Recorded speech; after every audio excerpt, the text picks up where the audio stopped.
الحمد للہ وکفا والصلاة والسلام علی عباده الذین اصطفى خصوصا علی افضلهم وخاتم النبیین محمد الامین وعلی آلہ وصحبہ اجمعین اما بعد۔ آج ہمیں سورۃ الحاقہ کا مطالعہ کرنا ہے۔ میری خواہش یہ تھی کہ اس سورہ مبارکہ کی قرأت کا ایک بہت عمدہ ریکارڈ ہمارے پاس تھا۔ قاری محمد عبد الباسط عبد الصمد کا، مرحوم ہو گئے ہیں اب وہ، اور وہ قرأت بھی ان کی دور جوانی کی تھی جب آتش جوان تھا۔ آج تو وہ ہم حاصل نہیں کر پائے ہیں، انشاءاللہ اگلے درس سے پہلے وہ ریکارڈ میں آپ کو سنواؤں گا۔ اس سے آپ کو اندازہ ہوگا کہ قرآن حکیم کی قرأت اور اس میں خاص طور پر اللہ تعالیٰ نے مصری قراء کو جو بہارت عطا فرمائی ہے اس کی کیا تاثیر ہے۔ بہرحال اب ہم اپنے طور پر اس سورہ مبارکہ کے پہلے رکوع کی تلاوت کریں گے۔ اعوذ باللہ من الشیطان الرجیم، بسم اللہ الرحمن الرحیم۔ الحاقہ ما الحاقہ وما ادراک ما الحاقہ کذبت ثمود وعاد بالقارعہ فاما ثمود فاہلکوا بالطاغیہ واما عاد فاہلکوا بریح صرصر عاتیہ سخرها عليهم 7 ليال و8 أيام حسوما فترى القوم فيها صرعا كأنهم أعجاز نخل خاوية فهل ترى لهم من باقية وجاء فرعون ومن قبله والمؤتفكات بالخاطية فعصوا رسول ربهم فأخذهم أخذة رابية إنا لما طغى الماء حملناكم في الجارية لنجعلها لكم تذكرة وتعيها أذن واعية فإذا نفخ في الصور نفخة واحدة وحملت الأرض والجبال فدكتا دكة واحدة فَيَوْمَئِذٍ وَقَعَتِ الْوَاقِعَةُ وَانشَقَّتِ السَّمَاءُ فَهِيَ يَوْمَئِذٍ وَاهِيَةٌ وَالْمَلَكُ عَلَى أَرْجَائِهَا وَيَحْمِلُ عَرْشَ رَبِّكَ فَوْقَهُمْ يَوْمَئِذٍ ثَمَانِيَةٌ يَوْمَئِذٍ تُعْرَضُونَ لَا تَخْفَى مِنكُمْ خَافِيَةٌ فَأَمَّا مَنْ أُوتِيَ كِتَابَهُ بِيَمِينِهِ فَيَقُولُ هَاؤُمُ اقْرَءُوا كِتَابِيَهْ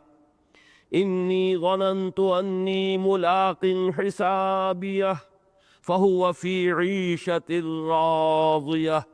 فِي جَنَّةٍ عَالِيَةٍ قُطُوفُهَا دَانِيَةٌ كُلُوا وَاشْرَبُوا هَنِيئًا بِمَا أَسْلَفْتُمْ فِي الْأَيَّامِ الْخَالِيَةِ وَأَمَّا مَنْ أُوتِيَ كِتَابَهُ بِشِمَالِهِ فَيَقُولُ يَا لَيْتَنِي لَمْ أُوتَ كِتَابِيَهْ وَلَمْ أَدْرِ مَا حِسَابِيَهْ يَا لَيْتَهَا كَانَتِ الْقَاضِيَةَ مَا أَغْنَى عَنِّي مَالِيَهْ هَلَكَ عَنِّي سُلْطَانِيَهْ خُذُوهُ فَغُلُّوهُ ثُمَّ الْجَحِيمَ صَلُّوهُ ثُمَّ فِي سِلْسِلَةٍ ذَرْعُهَا 70 ذِرَاعًا فَاسْلُكُوهُ إِنَّهُ كَانَ لَا يُؤْمِنُ بِاللَّهِ الْعَظِيمِ وَلَا يَحُضُّ عَلَى طَعَامِ الْمِسْكِينِ فَلَيْسَ لَهُ الْيَوْمَ هَاهُنَا حَمِيمٌ وَلَا طَعَامٌ إِلَّا مِنْ غِسْلِينٍ لَا يَأْكُلُهُ إِلَّا الْخَاطِئُونَ صدق اللہ العظیم۔ رب اشرح لي صدری ویسر لي امری واحلل عقدۃ من لسانی یفقہوا قولی۔ اللہم ربنا الہمنا رشدنا واعذنا من شرور انفسنا۔ اللہم ارنا الحق حقا وارزقنا اتباعہ وارنا الباطل باطلا وارزقنا اجتنابه اللهم رب زدنا ایمانا وہدا وعلما نافعا وعملا صالحا آمین یا رب العالمین۔ قرآن حکیم میں مکی صورتوں کا جو 7واں اور آخری گروپ ہے، اس کی 2 صورتوں کا ہم مطالعہ کر چکے ہیں، سورۃ الملک اور سورۃ القلم یا سورۃ النون۔ اب یہ تیسری سورہ مبارکہ ہے سورۃ الحاقہ۔ اس سورہ مبارکہ کی لفظی اور اسلوبی مناسبت 2 صورتوں سے ہے۔ ایک تو سورۃ القارعہ جو آخری پارے میں آئے گی، جس طرح کہ یہاں آغاز ہوا ہے الحاقہ ملحاقہ وما ادراک ملحاقہ، بعین ہی سورۃ القارعہ جو ہے اسی انداز میں شروع ہوتی ہے، القارعہ ملقارعہ وما ادراک ملقارعہ۔ مزید برآں ایک اور مناسبت بھی ہے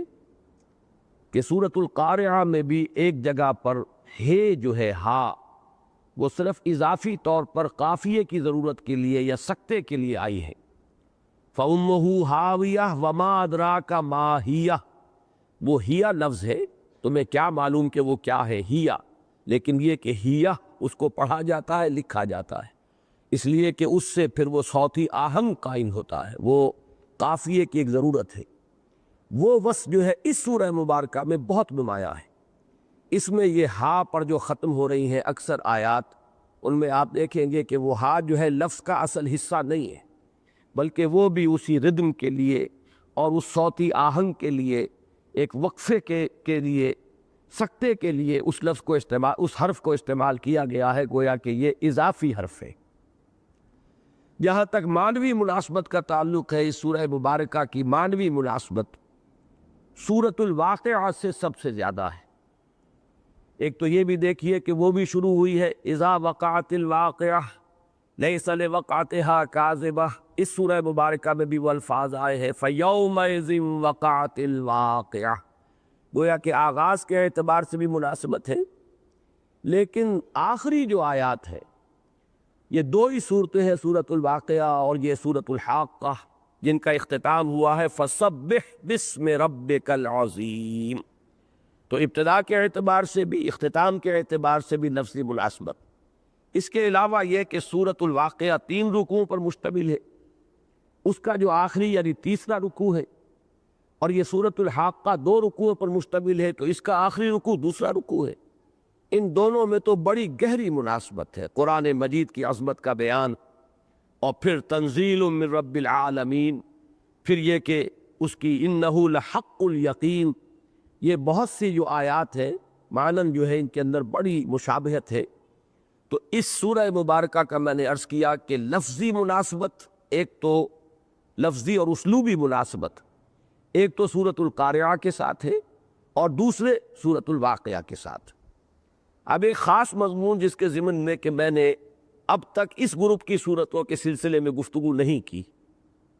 اور وہ ہے جوڑے جوڑے ہونے کا معاملہ قرآن حکیم کی صورتوں کا۔ پہلی بات یعنی قرآن مجید کی صورتوں کے ساتھ گروپ، یہ ہمارے سلسلہ درس میں بہت مرتبہ اس کا بیان ہوا ہے، اور میں نے سورۃ الملک کے آغاز میں بھی اس کے جو اہم نکات ہیں وہ پھر دہرا دیے تھے۔ لیکن ایک دوسرا معاملہ جس کی طرف کہ مکتب فراہی جو ہے رحمہ اللہ، مولانا حمید الدین فراہی کا مکتب فکر جو ہے تفسیر قرآن کے ضمن میں قرآن مجید کا ایک داخلی نظم جو خاص طور پر ان کے غور و فکر کا موضوع بنا ہے، اس کے ضمن میں مولانا اصلاحی صاحب نے جو قدم آگے بڑھایا، اس میں یہ صورتوں کے گروپوں کی تعیین بھی ہے، اور مزید یہ حقیقت کہ قرآن حکیم کی اکثر و بیشتر صورتیں جوڑوں کی شکل میں۔ یہ نسبت زوجیت جو ہے، اس کو پہلے سمجھ لیجئے کہ مراد کیا ہے۔ در حقیقت نسبت زوجیت جو ہے 2 چیزوں کے مابین، اس سے مراد یہ ہے کہ دونوں مل کر کسی مضمون کی تکمیل کر رہی، ایک مضمون ایک صورت میں ہو، دوسرا مضمون دوسری صورت میں، اور دونوں سے مل کر کسی مضمون کی تکمیل، یہ نسبت زوجیت ہے، جس کو آپ انگریزی میں کمپلیمنٹری اور سپلیمنٹری کہتے ہیں۔ 2 چیزیں آپس میں ایک دوسرے کو کمپلیمنٹ کر رہی ہوں یا سپلیمنٹ کر رہی ہوں، اس طرح کا مضامین کا تعلق ہے قرآن مجید کی اکثر و بیشتر صورتوں میں کہ وہ جوڑوں کی شکل میں۔ ویسے تو کوئی اللہ تعالیٰ کا مستقل قانون جو ہے تخلیق کے ضمن میں یہ معلوم ہوتا ہے کہ وَمِن كُلِّ شَيْءٍ خَلَقْنَا زَوْجَيْن، ہم نے جو شے بھی پیدا کی ہے وہ جوڑوں کی شکل میں پیدا کی ہے۔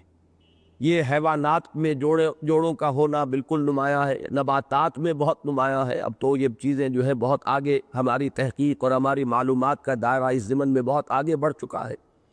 اور بھی چیزوں میں محسوس ہوتا ہے کہ اللہ کی تخلیق میں یہ کوئی خاص وصف ہے، بلکہ اسی کے حوالے سے ایک بڑی لطیف سی بات ہے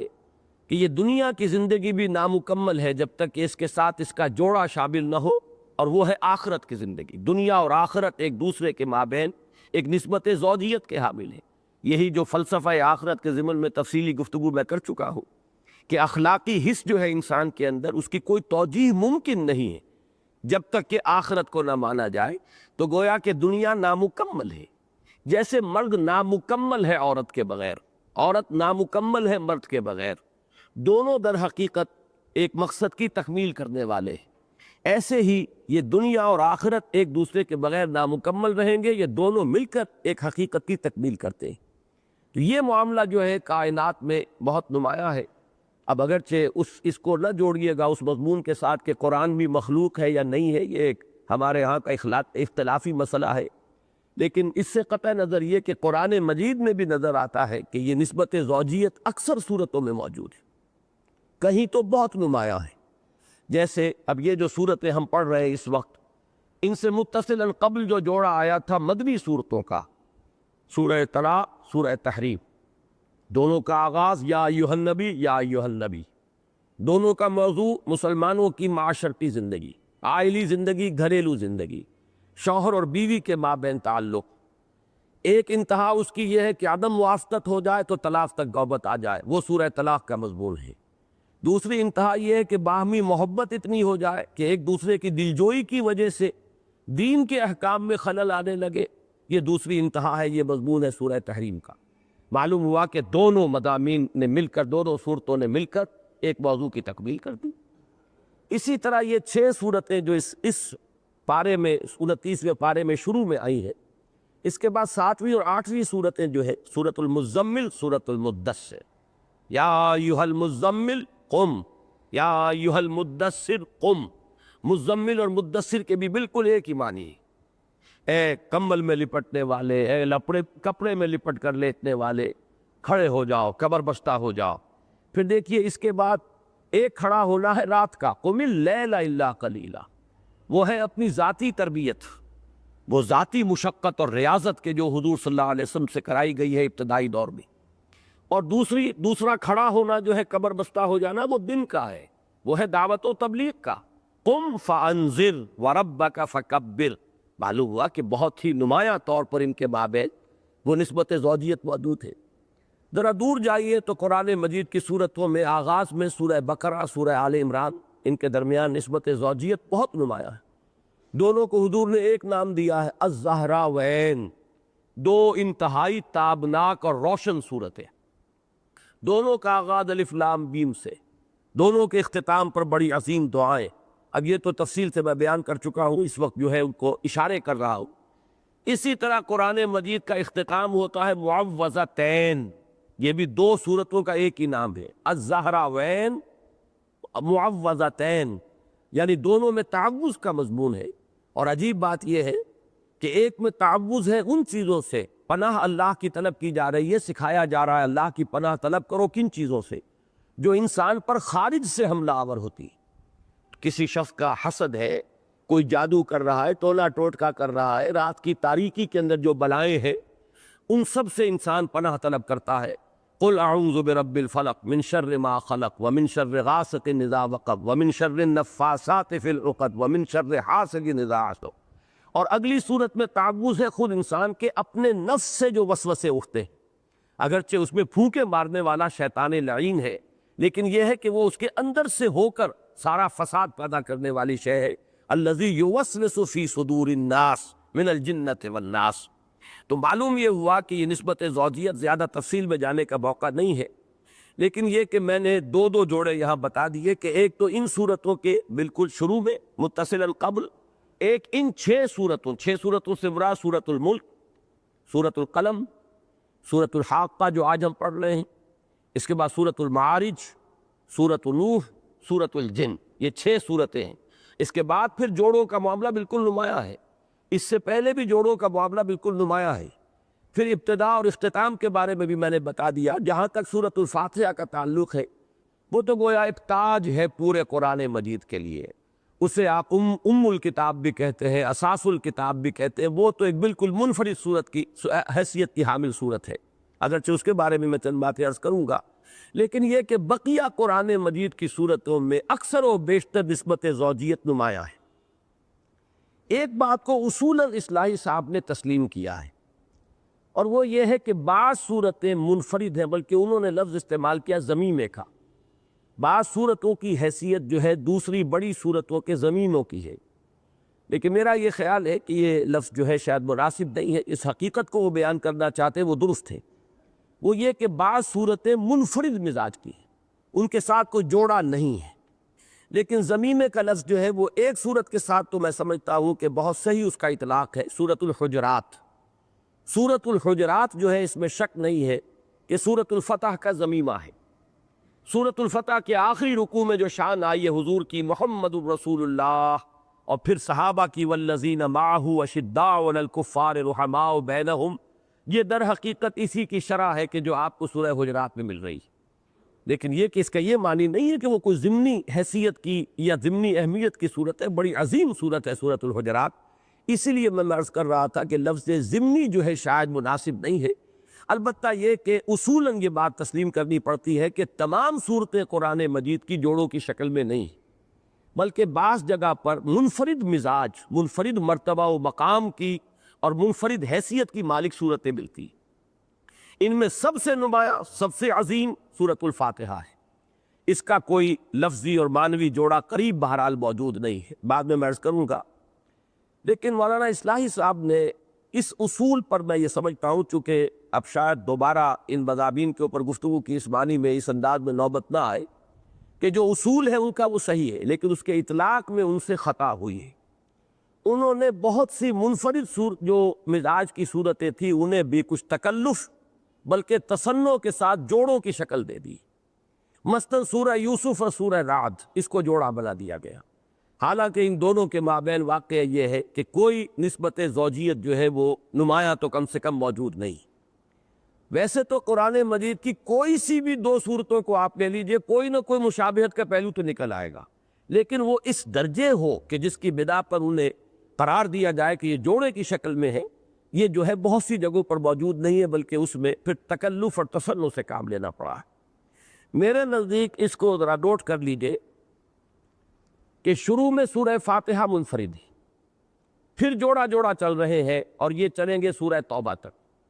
سورہ بقرہ، سورہ آل عمران، نمایاں ترین جوڑا ہے۔ سورہ نساء، سورہ مائدہ، بالکل معنوی اعتبار سے، لفظی اعتبار سے، ہر اعتبار سے ایک جوڑے کی شرطیں پوری کر رہی۔ سورہ انعام، سورہ اعراف، نمایاں ترین جوڑا۔ آگے پھر سورہ انفال، سورہ توبہ، یہاں تک تو یہ جوڑے چلے آ رہے ہیں۔ البتہ اس کے بعد، یہ میں جس وقت ان صورتوں کے درس سے گزر رہا تھا وہاں تفصیل سے بیان کر چکا ہوں کہ پھر جو اگلا گروپ آتا ہے، تیسرا گروپ، بلکہ تیسرا گروپ ہے صورتوں کا، اس میں تین تین کے گروپ ہیں چھوٹے، جن میں دو دو کے مابین وہ مناسبت، وہ مشابہت موجود ہے جو ان میں نسبت زوجیت کو ثابت کرتی ہے، اور ایک ایک بالکل منفرد مزاج کی صورت ہے۔ سورہ یونس، سورہ ہود بالکل صحیح ہے، جوڑے کی شرط پر پوری اترنے والی مضامین کی مشابہت کے اعتبار سے، لیکن سورہ یوسف یہ بالکل منفرد ہے۔ پوری صورت میں شروع سے آخر تک ایک ہی نبی کے حالات بیان ہو رہے ہیں۔ یہ تو گویا کہ ایک اعتبار سے پورے قرآن میں منفرد ہے کہ کہیں آپ کو یہ انداز نظر نہیں آئے گا۔ پھر اس میں وہ اصولی مضامین جو مکی صورتوں کے ہیں وہ بھی بہت کم، انباء الرسل کا کوئی سرے سے ذکر ہی نہیں، ایک نبی کے حالات زندگی، ان کی شخصیت، ان کا کردار، ان کی نیکی، ان کا علم، ان کا حلم، ان کی عفت، ان کی عصمت، جو بھی ان کی ایک کردار کی بلندی ہے اس کو نمایاں کیا گیا۔ اس کے بعد 3 صورتیں آتی ہیں، سورہ رعد اور سورہ ابراہیم، یہ جوڑے کی شکل میں۔ سورہ حجر بالکل منفرد ہے، وہ اس جگہ کے سے مناسبت رکھتی نظر نہیں آتی،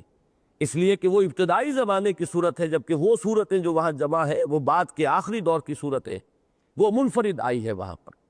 اس کے بعد سورہ نحل منفرد ہے، جبکہ سورہ بنی اسرائیل اور سورہ کہف کے درمیان پوری نسبت زوجیت موجود ہے۔ پھر 3 کا گروپ ہے، سورہ مریم اور سورہ طٰہٰ اور سورہ انبیاء۔ ان میں سورہ طٰہٰ منفرد، مریم اور انبیاء کے مابین وہ نسبت زوجیت ہے۔ اس کے بعد مومنون اور حج، وہ ٹھیک ایک جوڑا ہے۔ پھر آ گئی سورہ نور، وہ منفرد ہے، اکیلی مدنی صورت ہے، اس کے ساتھ کوئی دوسری مدنی صورت موجود ہی نہیں۔ پھر جوڑوں کی شکل میں سورہ فرقان اور سورہ شعراء اور سورہ نمل اور سورہ قصص، پھر سورہ عنکبوت اور سورہ روم، پھر سورہ لقمان اور سورہ سجدہ، یہ سب جوڑوں کی شکل میں۔ پھر سورہ احزاب ہے، وہ منفرد ہے، میں بعد میں ایک بات عرض کروں گا، اس وقت یہی نوٹ کیجئے کہ وہ منفرد ہے۔ پھر تمام صورتیں جوڑوں کی شکل میں چلی جائیں گی۔ ان میں ایک صورت سورہ یاسین ہے، جس کا میں نے جب درس دے رہا تھا تو عرض کیا تھا وہ قلب کے مانند ہے، قرآن مجید کا قلب قرار دیا حضور نے صلی اللہ علیہ وسلم، اور اس کا بھی کوئی جوڑا نہیں ہے قرآن میں، وہ منفرد۔ آگے چلیں گے تو پھر جوڑے ہیں۔ پھر سورہ حجرات، جو میں عرض کر چکا ہوں کہ سورہ فتح کا گویا کہ وہ ایک ضمیمہ کہہ لیجیے، اس اعتبار سے کہ اس کے ایک مضمون کی تفصیل کی گئی،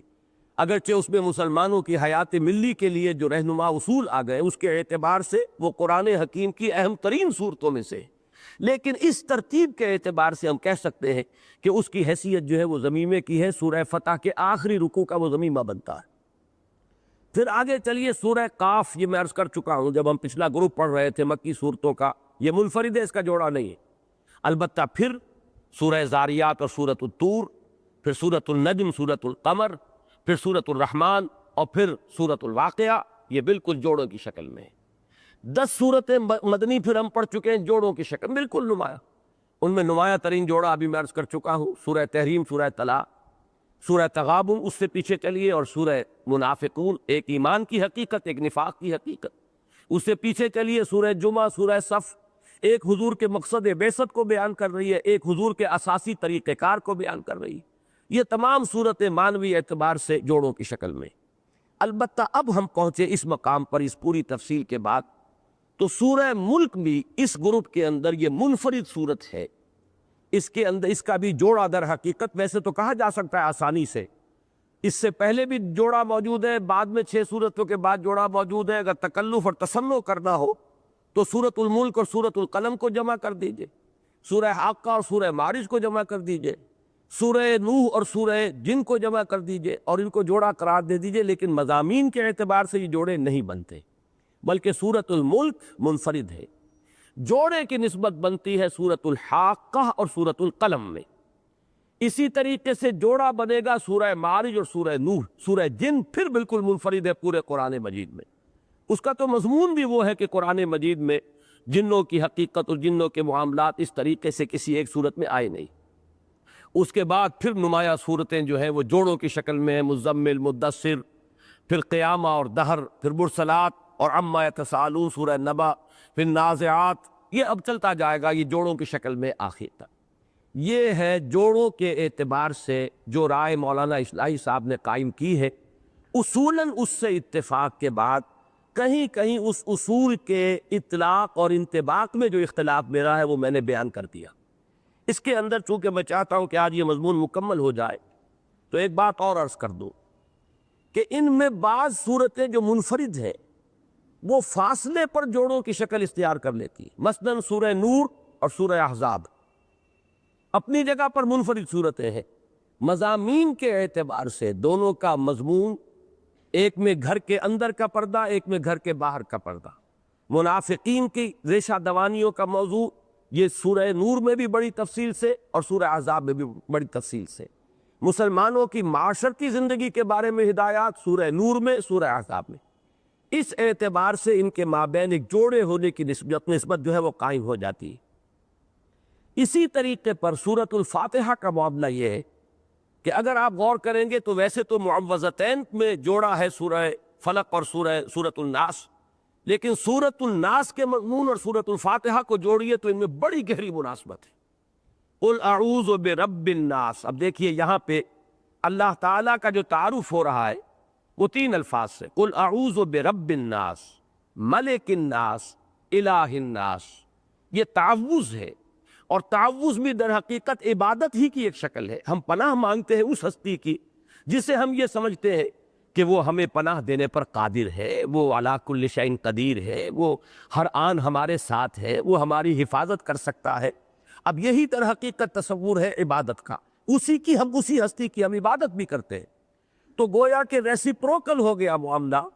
قرآن مجید میں سورہ فاتحہ میں اللہ کا تعارف میں سب سے پہلے لفظ رب آیا ہے، الحمدللہ رب العالمین۔ پھر آگے چل کر ملک کا لفظ آئے گا، مالک یوم الدین۔ مالک اور ملک میں کوئی فرق نہیں ہے، بلکہ یہ کہ یہ 2 قراتیں بھی ہیں۔ آپ نے قاری عبدالباسطی کا ذکر میں نے آج شروع میں کیا تھا، ان کی ایک بڑی پیاری قرات ہے سورہ فاتحہ کی، ملک یوم الدین کے ساتھ۔ تو مالک اور ملک لکھے بھی ایک طریقے سے جاتے ہیں۔ پھر الہ، الہ الناس، اور الہ وہ ہے جس کی عبادت کی جائے، ایاک نعبد و ایاک نستعین۔ معلوم یہ ہوا کہ مضامین کے اعتبار سے سورہ فاتحہ کا بھی ایک ربط جو ہے گویا کہ اول و آخر کے درمیان، پہلی سورہ سورہ فاتحہ، آخری سورہ سورۃ الناس، اور ان کے مابین بھی بڑی گہری مناسبت ہے۔ اسی طریقے سے میں نے عرض کیا کہ سورۃ یوسف اور سورۃ طٰہٰ یہ دونوں بھی منفرد ہیں، لیکن اس اعتبار سے ان دونوں میں ایک نسبت قائم ہوتی ہے زوجیت کی۔ سورہ یوسف بھی پوری کی پوری ایک نبی کے حالات پر، سورہ طٰہٰ میں بھی تقریباً اس کا اکثر حصہ ایک رسول کے حالات کا، حضرت موسیٰ علیہ السلام، وہاں حضرت یوسف۔ نسبت معنوی کیا ہے کہ حضرت یوسف کے زمانے میں بنی اسرائیل مصر میں داخل ہوئے اور آباد ہوئے، حضرت موسیٰ علیہ السلام کے زمانے میں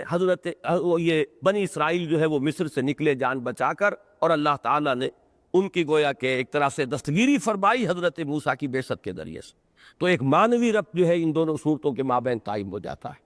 تو جو اکثر و بیشتر یہ صورتیں ہیں کہ جو اگرچہ اپنی جگہ پر وہ منفرد ہیں، لیکن ان کے درمیان ایک ربط و تعلق۔ اسی طریقے سے سورہ یاسین اور سورہ قاف کے مضامین میں بھی ان کا ردم، ان کے مضامین کی جامعیت، اس کے اندر بھی ایک ربط قائم ہوتا ہے۔ تو میں نے وہ باتیں آج آپ کے سامنے عرض کر دی ہیں کہ جو اصلاً تو یہ فراہی مکتبہ فکر کی بات ہے، اور حق بحقدار رسید اس کا ہر وقت جب تذکرہ ہونا چاہیے انہی کے حوالے سے ہونا چاہیے۔ قرآن مجید پر اس اعتبار سے غور و فکر کا آغاز، اگرچہ شروع میں بھی ہمارے متقدمین میں سے بھی بعض نے نظم قرآن کے بارے میں کچھ گفتگو کی ہے،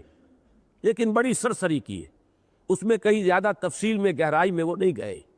اور یہ بات جان لیجئے، بعض حضرات کے دل میں ایک شبہ پیدا ہو سکتا ہے کہ اس کا مطلب یہ ہے کہ ہمارے متقدمین اور سلف صالح جو ہے شاید ان سے بھی آگے اس دور کے لوگ بڑھ سکتے ہیں۔ تو یہ بات قطعی طور پر ثابت ہے حضور کے اس قول مبارک کی روح سے کہ حضور نے فرمایا کہ لا تنقضی عجائبہ، اس قرآن کے عجائب کبھی ختم نہیں ہوں گے، ولا یشبع منہ العلماء، اور اہل علم اس سے کبھی سیر نہ ہو سکیں گے۔ تو کسی بھی شخص کے بارے میں آپ یہ نہ سمجھیے کہ وہ تفسیر قرآن کے ضمن میں آخری بات کہہ چکا ہے۔ یہ ضرور ہے کہ جہاں تک احکام کا تعلق ہے، احکام دین کا، چونکہ اس کی بنیاد زیادہ تر جو ہے وہ محمد الرسول اللہ کے عمل پر ہے صلی اللہ علیہ وسلم، اس کی اصل بنیاد ہے سنت رسول صلی اللہ علیہ وسلم۔ قرآن مجید میں احکام بہت ہی اختصار کے ساتھ، بہت ہی اجمال کے ساتھ، اور یوں سمجھیے کہ پورے قرآن کا 20واں حصہ بمشکل بنے گا، یعنی 30 پاروں میں سے 1.5 پارے سے زیادہ کے نہیں ہو سکتی وہ آیات کہ جن میں احکام ہے جو کہ شریعت کے احکام کہلاتے ہیں۔ تو وہ احکام کا جہاں تک تعلق ہے اس میں تو آپ پیچھے کی طرف چلیے، دوڑ پیچھے کی طرف ہے گردش ایام، تو اسلاف کی طرف جائیے، اسلاف سے آگے اور بڑھیے، اور پیچھے جائیے صحابہ تک جائیے، اور پیچھے جائیے محمد الرسول اللہ صلی اللہ علیہ وسلم کی ذات مبارک تک۔ تو جہاں تک احکام شریعت کا تعلق ہے اس میں ہمیں پیچھے دیکھنا ہے اور پیچھے ہی کی طرف جانا ہے، یہاں تک کہ ما انا علیہ و اصحابی، جس پر میرا عمل ہے اور میرے صحابہ کا عمل ہے، اللہ ہمیں توفیق دے کہ ہم پیچھے ہٹتے ہٹتے وہاں تک پہنچ جائیں۔ لیکن جہاں تک حکمت کا، علم کا، معرفت کا، فلسفے کا، سائنٹیفک جو فینومینا ہے، فزیکل فینومینا ہے، یہ جو مظاہر فطرت ہے، ان کی توجیہ، ان کے ضمن میں سائنس نے جو مواد ہمیں دیا ہے اس میں ظاہر بات ہے ہمیں آگے سے آگے جانا ہوگا۔ ظاہر بات ہے امام رازی جو اس دور میں تفسیر لکھ رہے ہیں کہ جبکہ ابھی معلومات فزکس اور کیمسٹری اور زوالوجی اور باٹنی اور یہ جو بھی ہماری علم فلکیات ہے، اسٹرانومی، معلومات بہت کم تھی، اکثر و بیشتر اسپیکولیشنز تھی۔ تو یہ جو پہلو ہے قرآن مجید میں جہاں اشارات آئے ہیں ان مضامین کے بارے میں،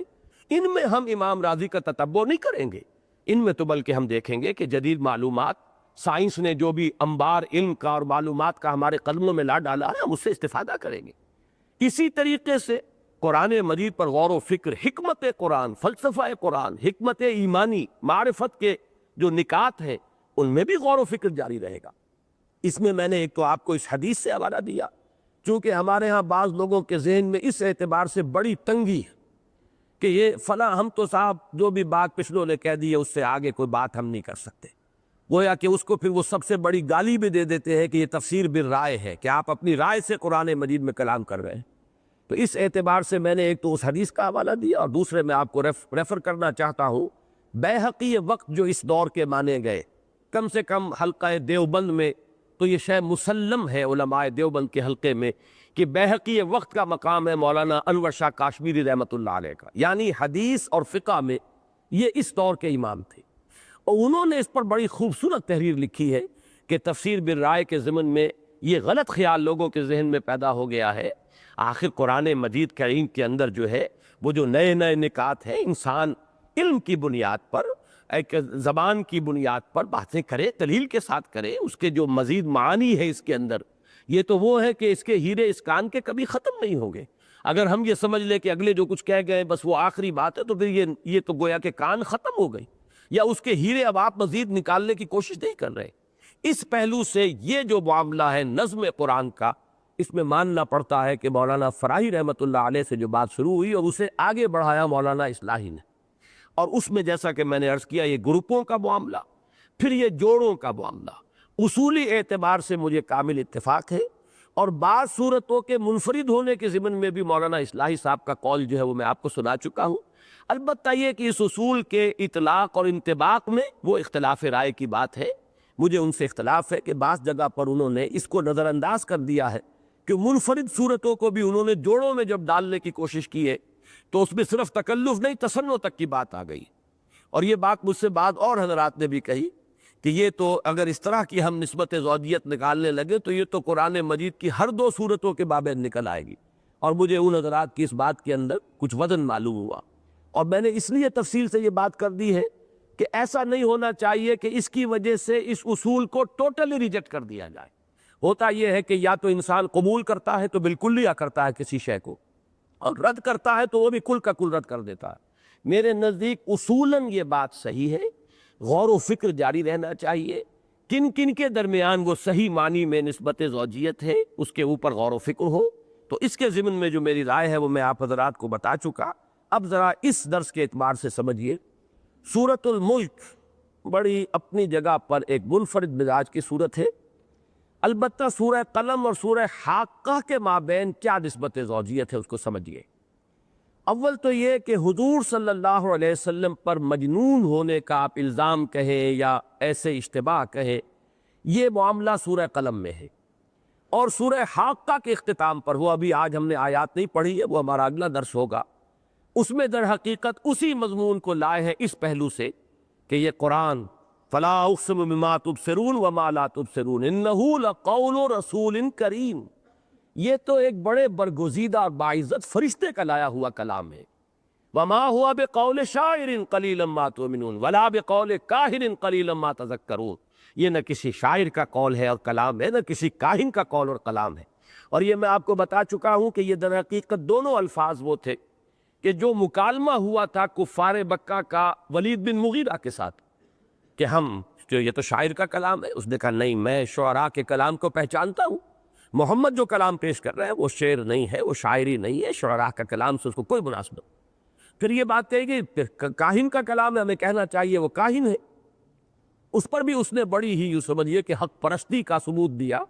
اور حق گوئی کا مظاہرہ کیا کہ نہیں ہرگز نہیں، میرے تو کاہنوں سے دوستی ہے، بہت سے بڑے بڑے کاہنوں سے میں ملا ہوں، ان کا کلام اور ہوتا ہے، یہ اور ہے، وہ تو ذو معنی باتیں کرتے ہیں جن کے کئی مطلب نکل سکے، اور یہ کلام جو ہے یہ تو بالکل صریح واضح اور یہ کاہنوں کے کلام سے مناسبت نہیں رکھتا۔ تو یہ در حقیقت اس اعتبار سے قرآن مجید کے ضمن میں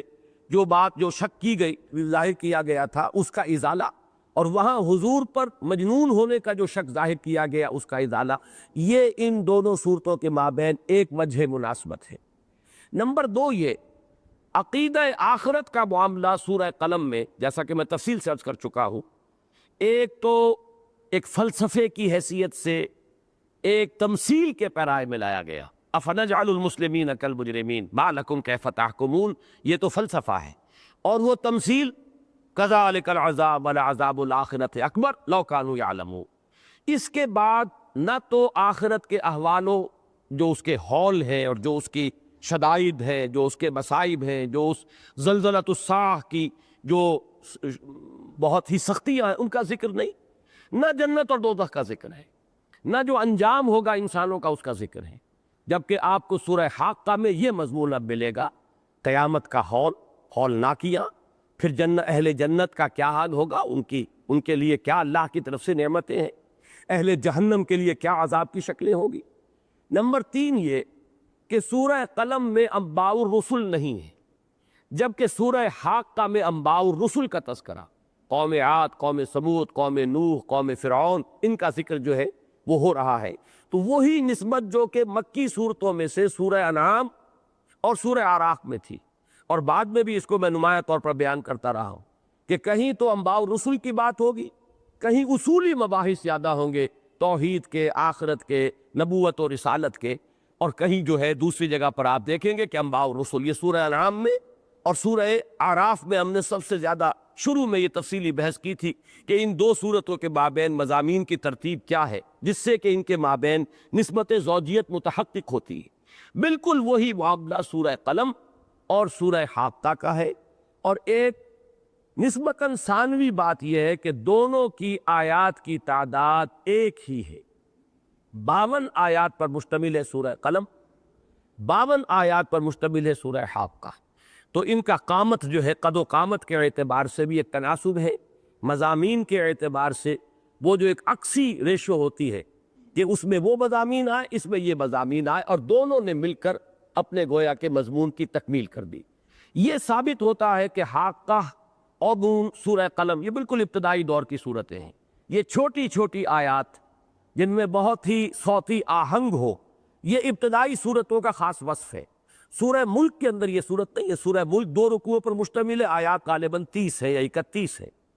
جبکہ یہ جو ہے 2 رکوعوں پر اور 52 آیات ہے، اور اس کے اندر بعض جو آیات ہیں ایک ایک لفظ کی ہیں۔ سورہ ملک یہ معلوم ہوتا ہے کہ نسبتاً ذرا بعد میں نازل ہوئی ہے صورت، اور وہ زیادہ جامع اور گمبھیر ہے، خود اپنی جگہ پر مکمل صورت ہے، منفرد حیثیت کی صورت ہے، جبکہ یہ دونوں صورتیں مل کر ایک مضمون کی تکمیل کر رہی۔ یہ چند باتیں تھیں کہ جو میں آج چاہتا تھا کہ وہ جو نسبت زوجیت ہے قرآن حکیم کی صورتوں کے مابین، اس کے اعتبار سے یہ باتیں آپ کے سامنے رکھ دوں۔ اب آئیے ہم اس سورہ مبارکہ کا مطالعہ شروع کرتے ہیں۔ ایک بات اور ابتدا میں نوٹ کر لیں کہ لغت کے اعتبار سے یہ صورت مشکل صورتوں میں سے ہے۔ ویسے تو یہ کہ ابتدائی صورتیں جو ہیں وہ سب کی سب نسبتاً مشکل صورتیں ہیں، مدنی صورتوں میں جا کر جو ہے مضمون کھل جاتا ہے، آسان الفاظ، پھر یہ کہ اس میں جو ہے وضاحت ہے، خود اپنی جگہ پر مضمون کی وضاحت موجود ہے، اور مکی صورتوں میں شروع میں چھوٹی چھوٹی آیات، الفاظ بھی وہ ہے کہ جو عام طور پر جو ظاہر بات ہے جو عربی جاننے والے لوگ نہیں ہیں ان کے لیے وہ نامانوس ہوگے، جبکہ مدنی صورتوں کے اکثر الفاظ سے جو قرآن مجید کا پڑھنے والا بہت مانوس ہو جاتا ہے، اور وہ عام اردو داں آدمی بھی ان کے مفہوم کو کسی نہ کسی درجے میں سمجھتا ہے۔ یہی معاملہ آخری دور کی مکی صورتوں کا بھی ہے، لیکن شروع جو اس مکی صورتیں ہیں بالکل ابتدا کی، ان میں الفاظ جو ہے ان میں چونکہ ادبیت، اور پھر یوں سمجھیے کہ جو اس کا حسن ظاہری ہے، چونکہ یہی معجزہ تھا، اور سب سے زیادہ عاجز کرنے والی شے جو تھی اہل عرب کو، وہ در حقیقت قرآن مجید کی فصاحت، بلاغت، ادبیت، زبان دانی۔ تو اس اعتبار سے یہ صورتیں جو ہیں زبان کے اعتبار سے، لغت کے اعتبار سے مشکلات القرآن میں شامل ہیں۔ فرمایا الحاقہ، الحاقہ یہ اصل میں الحاققہ ہے، حق سے اس میں فاعل بنے گا حاقق، اور اسی سے پھر مؤنث حاققہ یا حاقہ۔ اس کے معنی مختلف کیے گئے ہیں، وہ سب معنی در حقیقت لفظ حق کے جو معنی ہے یہ ان پر مبنی ہے۔ حق کے بارے میں بارہا میں نے عرض کیا ہے کہ حق ہر اس شے کو کہتے ہیں، اور اس کو سمجھ لیجئے کہ تورخ الاشیاء باسدادہا کے اصول کے مطابق کہ کسی شے کی حقیقت اس کی ضد، اس کا جو اینٹونیم ہے اس کے حوالے سے زیادہ نمایاں ہو کر آتی ہے۔ تو یہاں پر حق کا جو متبادل ہے یا متضاد ہے، وہ جو اینٹونیم ہے وہ ہے باطل۔ حق اور باطل کے درمیان فرق کیا ہے؟ ہر وہ شے کہ جو واقعی ہے، جو موجود ہے فی الواقع، وہ حق ہے، اور جو شے بظاہر نظر آ رہی ہے حقیقت میں نہیں ہے، واقعتاً نہیں ہے، وہ باطل ہے۔ جیسے سراب ہے، پانی نظر آ رہا، پانی نہیں ہے، یہ باطل ہے، اور پانی ہے فی الواقع تو وہ حق ہے۔ اسی طریقے سے ہر وہ شے جو عقلاً ثابت ہو حق ہے، اور وہ شے کہ جس کو عقل رد کر دے، یہ نہیں کہ وہ عقل جو ہے اس کا ادراک نہ کر سکے، وہ دوسری بات ہے۔ ایک آدمی سمجھتا ہے کہ یہ بات میری عقل کی سرحد سے پار ہے، ماورا ہے، لیکن میری عقل اس کی نفی نہیں کرتی۔ ان دو چیزوں میں فرق کرنا چاہیے۔ ایک ہے عقل کے منافی کوئی بات، ایک ہے عقل سے ماورا کوئی بات، جس کی نفی پر بھی عقل جو ہے حکم نہیں لگا رہی۔ تو جس شے کی نفی پر عقل حکم لگا دے گی وہ باطل ہے، اور ہر وہ شے حق ہے کہ جو عقل کے نزدیک مسلم۔ تیسرا مفہوم حق کا یہ ہے کہ ہر وہ شے کہ جو اخلاقاً ثابت ہے وہ حق ہے، اور ہر وہ شے جو اخلاقاً ثابت نہیں ہے وہ باطل ہے۔ اسی معنی میں ہم حقوق کا لفظ بولتے ہیں، والدین کے حقوق، پڑوسی کے حقوق، یہ حقوق کیا ہے؟ اسی طرح فی اموالہم حق معلوم للسائل والمحروم، یہ وہ ہے کہ جو شے اخلاقاً مسلم ہے۔ تو ان تینوں مضامین کو ذہن میں رکھیے تو الحاقہ وہ واقعہ یا وہ حقیقت جو واقعی ہے، وہ شے کہ جو عقلاً مسلم ہے، وہ شے کہ جو شدنی ہے، ہو کر رہنی ہے، جس کا تقاضا علم اخلاق کرتا ہے، جیسا کہ یہ سورہ قلم میں ثابت کر چکا ہوں کہ سارا فلسفہ جو ہے قیامت کا اور آخرت کا، اس کی بنیاد اس علم الاخلاق پر ہوگی، ایتھکس پر ہوگی، کہ کوئی ایتھیکل ایٹیٹیوڈ اس دنیا میں، اخلاقی رویہ ممکن نہیں ہے جب تک کہ انسان آخرت کو اور قیامت کو نہ مانے۔ اگر اسے یہ یقین نہیں ہے کہ بدلہ مل کر رہے گا، تو وہ جو میں نے سورہ علق کی 3 آیات کے حوالے سے متعدد مرتبہ یہ بات بیان کی، کلا ان الانسان لیطغی، طغیانی سرکشی آ ہی جائے گی انسان میں، الرآہ استغنی، اس لیے کہ دیکھتا ہے اپنے آپ کو آزاد، کہ کوئی پکڑ نہیں ہوتی، کوئی گرفت نہیں ہوتی۔ میں نے جھوٹ بولا، میری زبان پر کوئی چھالا بھی نہیں پڑا، میں نے کسی پر تہمت لگائی، مجھے کوئی تکلیف نہیں ہوئی۔ اسی طریقے سے میں نے حرام خوری کی ہے، مجھے کوئی تکلیف نہیں ہوئی، رچ پچ گیا ہے دنیا کے اندر، میری عزت ہے، میرا مقام ہے۔ اس لیے آدمی بڑھتا چلا جاتا ہے طغیانی میں، سرکشی میں، دست درازی میں، تعدی میں، ظلم میں، عدوان میں۔ اس کا علاج کیا ہے؟ ان الی ربک الرجعی، یہ یقین کہ تیرے رب کی طرف لوٹنا ہے، جواب دہی ہے۔ یہاں بدلہ ملے نہ ملے، وہاں مل کر رہے گا۔ یہاں تمہاری جانثاریوں کا کوئی بدلہ ملا یا نہیں ملا، اللہ کے دین کی جو خدمت کی تم نے، جو نصرت کی ہے اللہ کے رسول کی، کوئی بدلہ ملا یا نہیں ملا، وہاں مل کر رہے گا، وہاں اعزاز و اکرام ہوگا۔ اور یہاں پر تمہاری حرام خوریوں کی کوئی سزا ملی یا نہیں ملی، وہاں مل کر رہے گی۔ وہ تو جیسا کہ آخری پارے میں آئے گا کہ جس نے رائی کے دانے کے برابر بھی جو برائی کی ہوگی تو وہ اس کو اپنے سامنے پائے گا، اور جس نے خیر کمایا ہوگا وہ اپنے سامنے پائے گا۔ تو اس طریقے سے اخلاقاً مسلم ہے آخرت، عقلاً مسلم ہے آخرت، اور واقعی شے ہے، حقیقی شے ہے، ہو کر رہنی ہے۔ یہ ہے وہ دعویٰ اور اذعان جو اللہ تعالیٰ کی طرف سے کیا جا رہا ہے۔ ان تمام حقیقتوں کو ایک لفظ سے واضح کیا، الحاقہ، وہ ہو پڑنے والی، وہ شدنی، وہ ہو کر رہنے والی، وہ وقوع پذیر ہونے والی، وہ عقلاً اور اخلاقاً مسلم حقیقت۔ ملحاقہ، کیا ہے وہ حاقہ؟ وہ یقینی شے، وہ شدنی شے، وہ اخلاقاً اور عقلاً مسلم واقعہ کون سا ہے؟ وما ادراک ملحاقہ، اور کیا سمجھتے ہو تم، کیا تمہیں اندازہ ہے، کیا تم گمان کر سکتے ہو کہ وہ حاقہ کیا ہے؟ اب یہ ماں جو ہے، اس کے بارے میں ایک رائے یہ بھی ہے کہ یہ ماں استعجابیہ بھی ہوتا ہے، کسی شے کے اندر تعجب کا پہلو ظاہر کرنے کے لیے، اور چونکہ خطاب اول یہاں حضور سے ہے صلی اللہ علیہ وسلم، اس اعتبار سے بعض حضرات نے اس کا مفہوم یہ نکالا، ایک فرق کیا ہے کہ قرآن مجید سے حضور سے خطاب کرتے ہوئے جہاں تو آئے گا وما یدری کا، وہاں تو اس کے معنی یہ ہوں گے کہ آپ کو کیا معلوم، یعنی نہیں معلوم، گویا کہ وہ نفی کے معنی میں آئے گا۔ لیکن جہاں آئے گا وما ادرا کا، ماضی کے صیغے سے، وہاں مفہوم یہ ہوگا کہ آپ کو خوب معلوم ہے، کیا اچھے آپ واقف ہیں اس سے، یہ حقیقت آپ کے لیے گویا کہ معلوم اور معروف حقیقت ہے۔ تو یہاں ماضی کا صیغہ آیا ہے تو وہ معنی لینے کی گنجائش ہے، لیکن یہ کہ اکثر و بیشتر حضرات میں اس لیے کہ خطاب چاہے حضور سے ہو رہا ہو، در حقیقت یہ خطاب حضور سے نہیں ہے، بلکہ بواسطہ رسول صلی اللہ علیہ وسلم یہ خطاب تو ہو رہا ہے منکرین قیامت سے۔ وما ادراک ما الحاقہ، تم کیا جانو، تمہیں کوئی اندازہ نہیں ہے، وہ اس کا کوئی تم تصور بھی نہیں کر سکتے، تمہیں بتایا جائے تب بھی تم جو اس کی ہولناکی ہے اس کا کوئی اندازہ نہیں کر سکتے۔ وہ واقعہ ہو کر رہے گا، ہو کر رہنے والی شے ہے، اور تم کیا جانو کہ وہ کیا ہے، اور تم واقعتاً سمجھ نہیں سکتے، تمہارے ادراک اور شعور سے وہ گویا کہ ماورا ہے۔ البتہ یہ جو چیزیں اب یہاں آ رہی ہے، یہ چونکہ اب وہ قیامت کے احوال ہے اور پھر آخرت کے احوال ہے، جنت اور دوزخ کی کچھ باتیں ہیں، یہ تمام چیزیں متشابہات میں سے ہیں، اس معنی میں ہم بھی نہیں جان سکتے، کما حقہ، ان حقائق کا ادراک اور شعور ہمارے لیے بھی ممکن نہیں۔ منکرین تو کیا سمجھیں گے، اس پر ایمان رکھنے والوں کے لیے بھی ممکن نہیں ہے کہ اس کی اصل کنہ اور حقیقت کو سمجھ سکے۔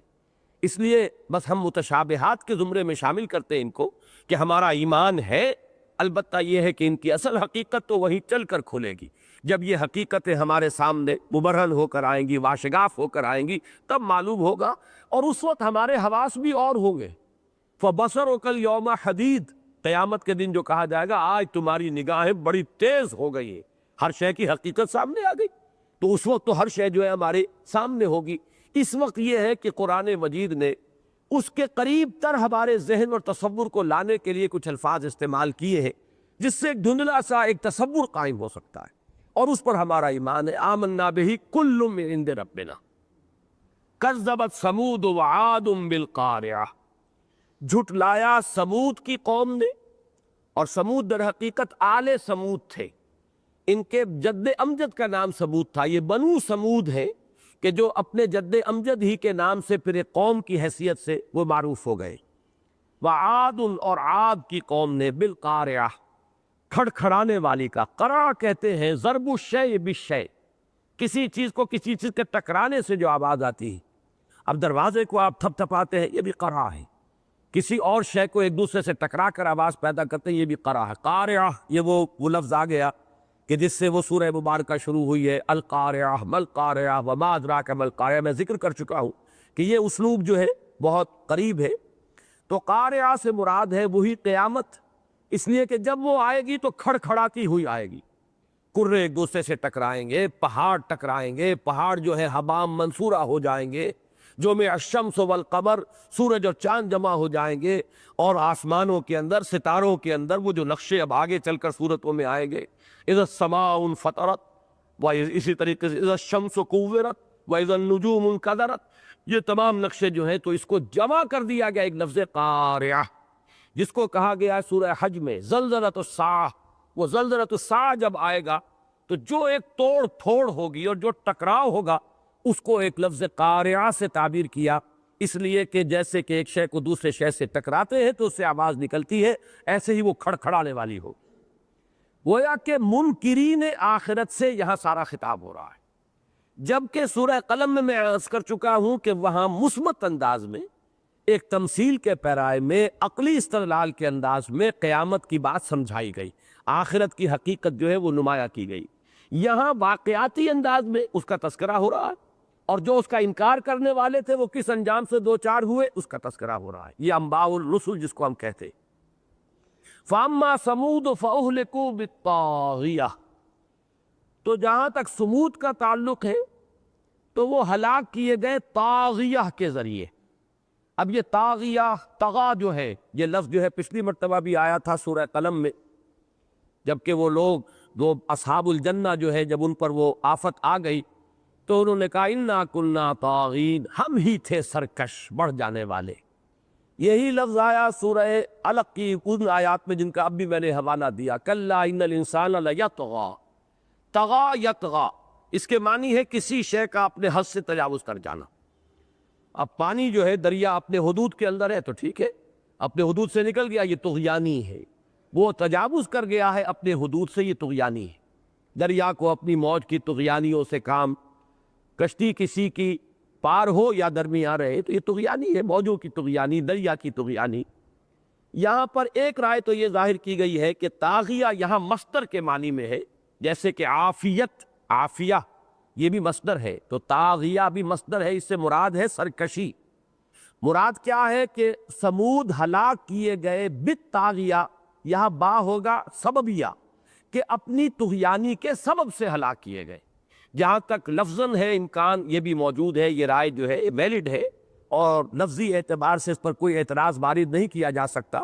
کہ سمود ہلاک کیے گئے اپنی طغیانی اور سرکشی کے باعث سببی۔ لیکن یہ کہ آگے جو عاد کا ذکر ہو رہا ہے فَأُهْلِكُوا بِرِيحٍ صَرْصَرٍ عَاتِيَةٍ، وہ ہلاک کیے گئے ایک باد صرصر کے ذریعے سے جو انتہائی تند و تیز تھی، تو اس کے ساتھ جو مناسبت پیدا ہوتی ہے اس کے حوالے سے اکثر مفسرین کی رائے یہ ہے کہ یہاں طاغیہ سے مراد ہے کوئی بھی فطری شے جو اپنے حد سے تجاوز کر جائے اور اس کا حد سے تجاوز کر جانا لوگوں کی ہلاکت کا سبب بن جائے۔ مثلاً دریا ہے، اپنے حد میں بہہ رہا ہے تو وہی ایک نعمت ہے، اسی سے آبپاشی کا نظام ہے، وہی ہماری اس کرۂ ارضی کے اوپر زمین پر جو حیات ہے اس کا مصدر اور منبع یہی پانی ہے۔ یہی جب آگے بڑھ گیا اور اسی نے قوموں کو غرق کیا، یہی پانی قوم نوح کی ہلاکت کا ذریعہ بن گیا۔ ہوا ہے ہماری زندگی کے لیے ضروری ہے، اللہ کی بہت بڑی نعمت ہے۔ یہی ہوا جب تندی اور تیزی اختیار کرتی ہے اور سخت آندھی اور حاصب بلتی ہے اور اس کے اندر پتھر اور روڑے اور کنکر آتے ہیں اور گولیوں کا بلٹس کا کام کرتے ہیں، یہی جو ہے وہ ہلاکت کا سبب بن جاتی۔ تو ہر شے جب اپنی حد سے تجاوز کرتی ہے، یعنی اس دنیا میں اللہ تعالیٰ نے قوموں کو جو ہلاک کیا ہے تو یہی فینومینا آف دی نیچر ہے،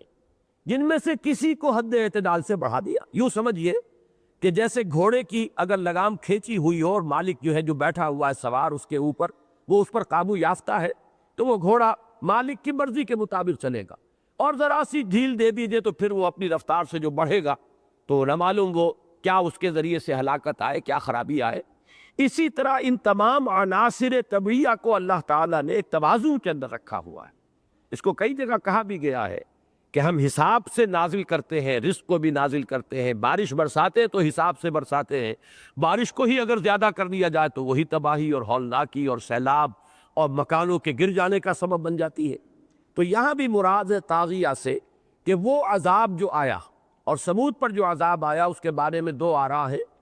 ایک تو یہ کہ یہ زلزلہ تھا بہت سخت، اور یہ زلزلہ جو ہے اس نے اس قوم سمود کو جو ہے ہلاک کیا ہے، رجفہ۔ اور ایک یہ ہے کہ یہ صاعقہ تھا بہت زور کا، اور یہ ذہن میں رکھیے آواز بھی جب حد سے تجاوز کرتی ہے ہلاکت کا ذریعہ بن جاتی ہے۔ اس کا کبھی ہلکا ہلکا سا اندازہ ہوتا ہے جب نماز ہم پڑھ رہے ہوں اور لاؤڈ سپیکر کے اندر وہ آواز شروع ہو جائے، اور بسا اوقات ایسا ہوتا ہے کہ مسلسل وہ گونج بڑھتی چلی جاتی، تو واقعہ یہ ہے کہ جان پر بن جاتی ہے آدمی کی، اور یہ کیا شے ہے بیچاری۔ لیکن یہی آواز ہے کہ جو در حقیقت، اور جیسا کہ اب آئے گا جب وہ سور میں پھونکا جائے گا اور وہ جو آخری ہلاکت ہونی ہے وہ بھی ایک آواز کے ذریعے سے ہو، یہی آواز جو ہے جو بڑی خوبصورت بھی ہو سکتی ہے، بڑی آپ کے لیے فرحت بخش بھی ہو سکتی ہے، اس میں ترنم بھی ہو سکتا ہے، اس میں موسیقی بھی ہو سکتی ہے، لیکن یہی آواز ہلاکت جب ایک حد سے تجاوز کرے گی ہلاکت کا سبب بن جائے گی۔ یہ جو ہندوؤں کے ایک تصور ہے دیپک راگ، جس سے یہ سارا ایک وابستہ ہے، کہانی کے درجے میں ہے یا حقیقت واقعی ہے تو اللہ ہی کو معلوم ہے کہ موسیقی کے ذریعے سے آگ لگائی جا سکتی، اور یہ بات سمجھ میں آتی ہے، سائنٹیفیکلی یہ بات غلط نہیں ہے۔ یہی آواز ساؤنڈ ویوز ہیں، ان کی اگر اسٹرینتھ زیادہ ہو جائے تو یہ چھت کے ساتھ ٹکرا کر اس میں ایسا ارتعاش پیدا کر سکتی ہے کہ چھت گر پڑے، اس لیے کہ وہی فزیکل انرجی ان ساؤنڈ ویوز کے اندر موجود ہے۔ یہی ساؤنڈ ویوز جو ہے ان کی کوئی خاص فریکوینسی اور کوئی خاص اسٹرینتھ جو ہے وہ آگ لگانے کا سبب بن سکتی ہے، ذریعہ بن سکتی ہے۔ یہی ساؤنڈ ویوز ہے کہ جو قیامت کا ذریعہ بنیں گے۔ فَإِذَا نُفِخَ فِي الصُّورِ نَفْخَةٌ وَاحِدَةٌ، وہ ایک ہی چیخ اور دہاڑ ہوگی جس سے کہ وہ زلزلہ آ جائے گا اور وہ توڑ پھوڑ ہوگی، اور وہ جو ایک موت جو ہے اب عمومی وہ طاری ہو جائے گی۔ اس لیے طاغیہ ہر وہ شے ہے، چاہے وہ عناصر فطرت میں سے ہو، چاہے وہ مظاہر فطرت میں سے ہو، جب وہ اپنے حد سے تجاوز کر کے اور شدت اختیار کرتی ہے تو وہ ہلاکت اور بربادی کا ذریعہ بن جاتی۔ قوم سمود کے لیے یا تو وہ صاعقہ تھا اور یا رجفہ، اور یہ دونوں چیزیں ساتھ ملی بھی ہوتی ہیں کہ گرج اور کڑک بھی ہو اور اسی کے ساتھ زلزلہ بھی آ رہا ہو۔ بہرحال فَأَمَّا ثَمُودُ فَأُهْلِكُوا بِالطَّاغِيَةِ وَأَمَّا عَادٌ فَأُهْلِكُوا بِرِيحٍ صَرْصَرٍ عَاطِيَةٍ۔ اور جہاں تک عاد کا تعلق ہے، یہ اما جو ہے یہ اس معنی میں آتا as far Thamud they were destroyed by طاغیہ، and as for عاد تو اس طریقے سے یوں سمجھیے اما کا معنی۔ اور ہم بھی جب تقریر شروع کرتے اما بعد، اب ہم نے جو بھی اللہ کی حمد کرنی تھی وہ کر لی، اور اللہ کے رسول صلی اللہ علیہ وسلم پر درود اور سلام بھیجنا تھا وہ بھیجی، اما بعد اب اس کے بعد ہماری گفتگو شروع ہو رہی ہے۔ تو یہ اما کا لفظ جو ہے اس معنی میں عربی زبان کے اندر یہ اس گفتگو کے دوران اس مفہوم میں آتا ہے۔ فاما سمود، تو جہاں تک سمود کا معاملہ ہے، رہے سمود، یہ اس طرح بھی ہم اردو میں رہے سمود، تو وہ ہلاک کیے گئے طاغیہ کے ذریعے سے، اور رہے عاد یعنی جہاں تک عاد کا معاملہ ہے فَأُهْلِكُوا بِرِيحٍ صَرْصَرٍ عَاتِيَةٍ، تو وہ ہلاک کیے گئے ایک ریح سے، جھکڑ، تیز آندھی، سرسر۔ یہ باد سرسر جو ہے اور باد سموم، یہ دو جو ہے ذرا عرب کی تاریخ کے حوالے سے یہ دو آپ کو الفاظ ملیں گے۔ باد سموم وہ ہوتی ہے کہ جو تیز گرمی کے اندر گرم ہوا، لو اور اس کے ساتھ گرم تپتی ہوئی ریت جب آتی ہے، یہ باد سموم ہے۔ اس سے ہلاکت ہوتی ہے اس کی گرمی کی وجہ سے، اس کی تمازت، اس کی تپش۔ اور ایک ہے باد سرسر، یہ در حقیقت شاعری جو ہے جاہلی شاعری، اس میں اس کا تذکرہ ملتا ہے۔ یہ سردی کے موسم میں شمال کی طرف سے، یہ کوکیشیا کی طرف سے، سائبیریا کی طرف سے جب ٹھنڈی ہوائیں آتی تھی صحرائے عرب کے اندر، انتہائی ٹھنڈی اور انتہائی تیز و تند، جب کوئی بہت تیز ٹھنڈی ہوا چلتی ہے تو ایسے معلوم ہوتا ہے کہ جسم میں سے وہ پار ہو رہی ہے، سنسناتی ہوئی آتی ہے اور اس کے اندر بڑی سخت سردی ہوتی۔ تو یہ سرسر کے بارے میں لغوی اعتبار سے جو بحث کی ہے اہل لغت نے وہ یہ ہے کہ یا تو یہ سریر سے مشتق ہے جو مسلسل آواز کو کہتے ہیں، تو وہ آواز کے ساتھ، تیز ہوا کے ساتھ آواز بھی ہوتی ہے، زناٹا اور سناٹا، اور جس طرح ایک آواز کے ساتھ جو سنسناتی ہوئی جو ایک آواز آتی ہے، یا پھر سرون سے مشتق ہے۔ سرون کہتے پالا، سردی میں جو پالا پڑتا ہے اور پالا کھیتی کو پالا مار گیا، جیسے کہ سورہ آل عمران کی آیت نمبر 117 میں فرمایا کَمَثَلِ رِیحٍ فِیہا سِرٌّ اصابت حرث قوم فاہلکت، مثال ایک اس ہوا کی جس میں پالا تھا، سردی تھی، ٹھٹھر تھی، اور وہ کسی قوم کی کھیتی کے اوپر سے وہ ہوا گزری اور اس کھیتی کو ہلاک کر گئی، پالا مار گیا۔ تو یہ یا تو سرون سے ہے یا سریرون سے ہے۔ مراد اصل میں یہ ہے کہ سخت تیز ٹھنڈی اور انتہائی تیز رفتار کے ساتھ چلنے والی ہوا۔ عاتیہ کے بھی دو مفہوم بیان کیے گئے، ایک تو یہ کہ عطاؤ، عطا یعطو، یہ آتا ہے سرکشی کے لیے، یعنی اس ہوا کی ایک تو صفت بیان ہوئی سرسر، اور ایک یہ کہ عاتیہ بہت ہی حد سے متجاوز، بہت سرکش ہوا، بڑی تیز و تند ہوا،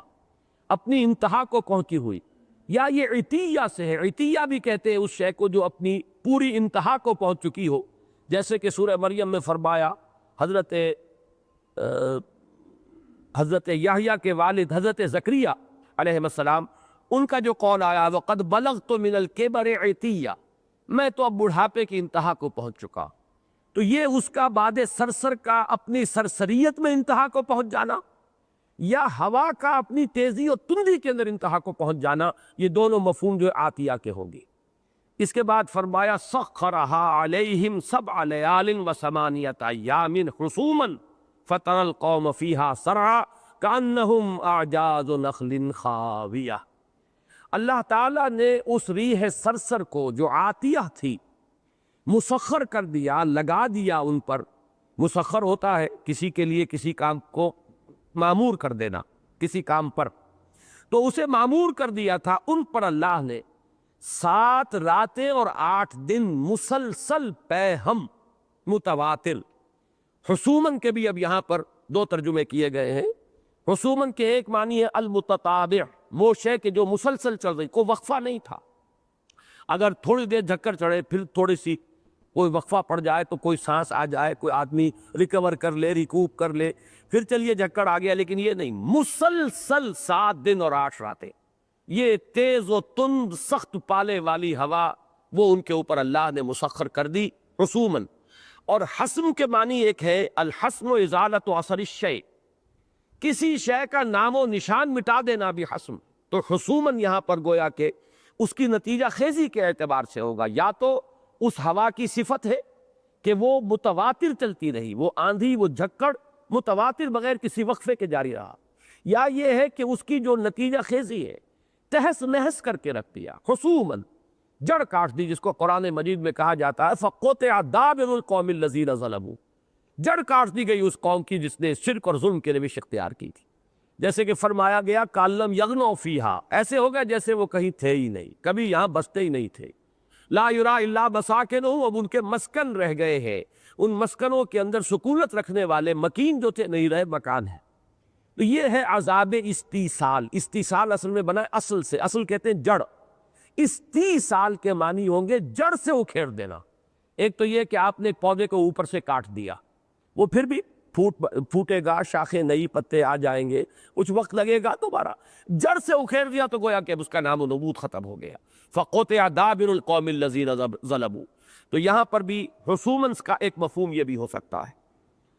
سَخَّرَهَا عَلَيْهِمْ 7 لَيَالٍ و8 أَيَّامٍ حُسُومًا فَتَرَى الْقَوْمَ فِيهَا سَرْعًا. تو تم دیکھتے ہو یا دیکھتے، یہاں پہ عام دیکھنے والے کو گویا کہ ایک چونکہ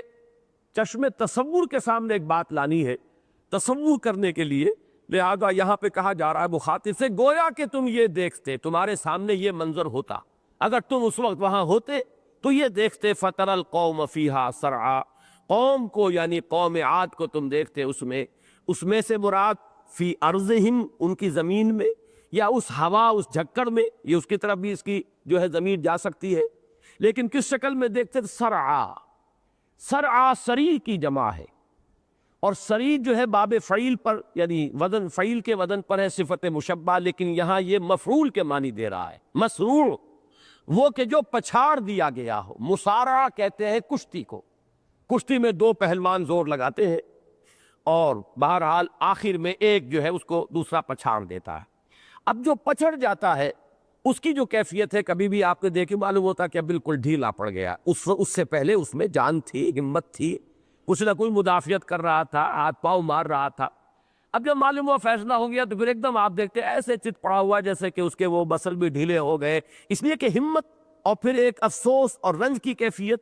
وہ پھر کچھ دیر جس حالت میں پڑا ہوتا ہے ساکت و صامت، وہ ہے گویا کہ ایک نقشہ جس کا کھینچا گیا ہے جیسے کہ پچھاڑے گئے ہو. وہ پہلوان بھی تھے اصل میں، اس لیے کہ قرآن مجید میں دوسرے مقامات پر آیا بڑی قداور قوم تھی، بڑے جسیم لوگ تھے. انہوں نے عمارتیں بھی بڑی اونچی اونچی بنائی تھی، ذات العماد التی لم یخلق مثلها فی البلاد، ایسے اونچے اونچے ستونوں والی عمارتیں. پھر خود بھی قداور تھے بہت اور بڑے جسیم، لیکن یہ اس میں ایسے پڑے تھے جیسے پہلوان پچھڑ گئے ہو سب کے سب اور پچھاڑے پڑے ہو. یہیں پر وہ حدیث بھی مجھے یاد آئی تھی، میں نے نوٹ کیا، آپ بھی سن لیجئے. حضور نے فرمایا صلی اللہ علیہ وسلم لیس الشدید بالسرعہ، طاقتور اور پہلوان وہ شخص نہیں ہے کہ جو پہلوانی میں اور کشتی میں کسی کو پچھاڑ لے، بلکہ شدید کون ہے؟ ولیکن الشدید من یملک نفسہ عند الغضب، اصل پہلوان وہ ہے جو غصے میں اپنے نفس پر قابو رکھ سکے، وہ ہے پہلوانی، وہ ہے طاقت، وہ ہے ہمت اور جرأت کا معاملہ. باقی یہ جسمانی طور پر کشتی کر لینا، ایک دوسرے کو پچھاڑ دے، یہ کوئی بات نہیں ہے. لیس الشدید بالسرعہ ولکن الشدید من یملک نفسہ عند الغضب، اصل میں تو پہلوان وہ ہے کہ جو اپنے نفس کو غصے کے وقت قابو میں رکھ سکے. تو مصارعہ پہلوانی ہے، کشتی ہے، مقابلہ ہے. اس سے مسروع جو پچھڑ گیا، سریع باب فعیل کے وزن پر صفت مشبہ، اس کی جمع سرعہ. فَتَرَى الْقَوْمَ فِيهَا سَرْعًا، تو دیکھتا قوم کو اس میں پچھڑی ہوئی، ایسے پڑے ہوئے. اور پھر مزید صرف ایک لفظ کے اندر بھی اگرچہ پوری تصویر موجود ہے سرعہ کے لفظ میں، لیکن مزید تمثیل دی گئی، تشبیہ دی گئی. کَأَنَّهُمْ أَعْجَازُ نَخْلٍ خَاوِيَةٍ، گویا کہ وہ کھوکھلے تنے ہو کھجور کے جو جڑ سے اکھیڑ دیے گئے ہو۔ اس کو کسی جگہ نخل منقعر کہا گیا ہے، یہ غالباً سورہ قمر میں 27ویں پارے میں۔ تو یہ کہ وہ پڑے ہوئے ایسے تھے کہ جو کھجور کے کھوکھلے تنے ہو، اور کھوکھلا خاص طور پر اس لیے کہا گیا خاویہ کہ در حقیقت جس میں حق نہیں ہے اس میں جان نہیں ہوتی، تن و توش ہوا کرے۔ جیسے منافقین کے بارے میں فرمایا گیا کہ یہ تو سوکھی لکڑیوں کے مانند ہیں، خشب مسندہ، یہ تو ایسی سوکھی لکڑیوں کے مانند ہے، اے نبی ان کے تن و توش پر نہ جائیے۔ سوکھی لکڑیاں جنہیں کہ سہارا دے کر کھڑا کر دیا جائے، درخت تو اپنی جڑ پر کھڑا ہوتا ہے، سوکھی لکڑی ہے اسے تو کسی سہارے کی ضرورت ہوگی، کھڑا کر دیا جائے، چاہے وہ کتنا ہی بڑا لاگ آف ووڈ ہو، لیکن اس میں کچھ شے نہیں ہے۔ اسی طرح یہ تن و توش جو حق سے خالی ہے جسم، در حقیقت اس کے اندر جان نہیں ہے۔ تو جیسے کہ کھجور کا تنا کھوکھلا ہو، چاہے کتنا ہی چوڑا نظر آ رہا ہو، اس کا جو بھی خول ہے وہ کتنا ہی مرعوب کن ہو، لیکن ہے خالی۔ کأنہم اعجاز نخل خاویہ، گویا کہ کھوکھلے تنے ہیں کھجور کے جو پڑے ہوئے۔ فہل تری لہم من باقیہ، تو کیا تم دیکھتے ہو ان میں سے کسی ایک بھی باقی کو؟ اب یہ باقیہ اصل میں تو باقی پر بات ختم ہو جانی چاہیے، لیکن یہ کہ ہے اس بھی آئی ہے اضافی طور پر۔ اس میں بعض اوقات تو یہ ہاں مبالغے کے لیے بھی آتی ہے، بعض اوقات یہاں پر صرف یہ کہ ایک جو ردم چلا رہا ہے، جو قوافی ہے، اس کی رعایت سے،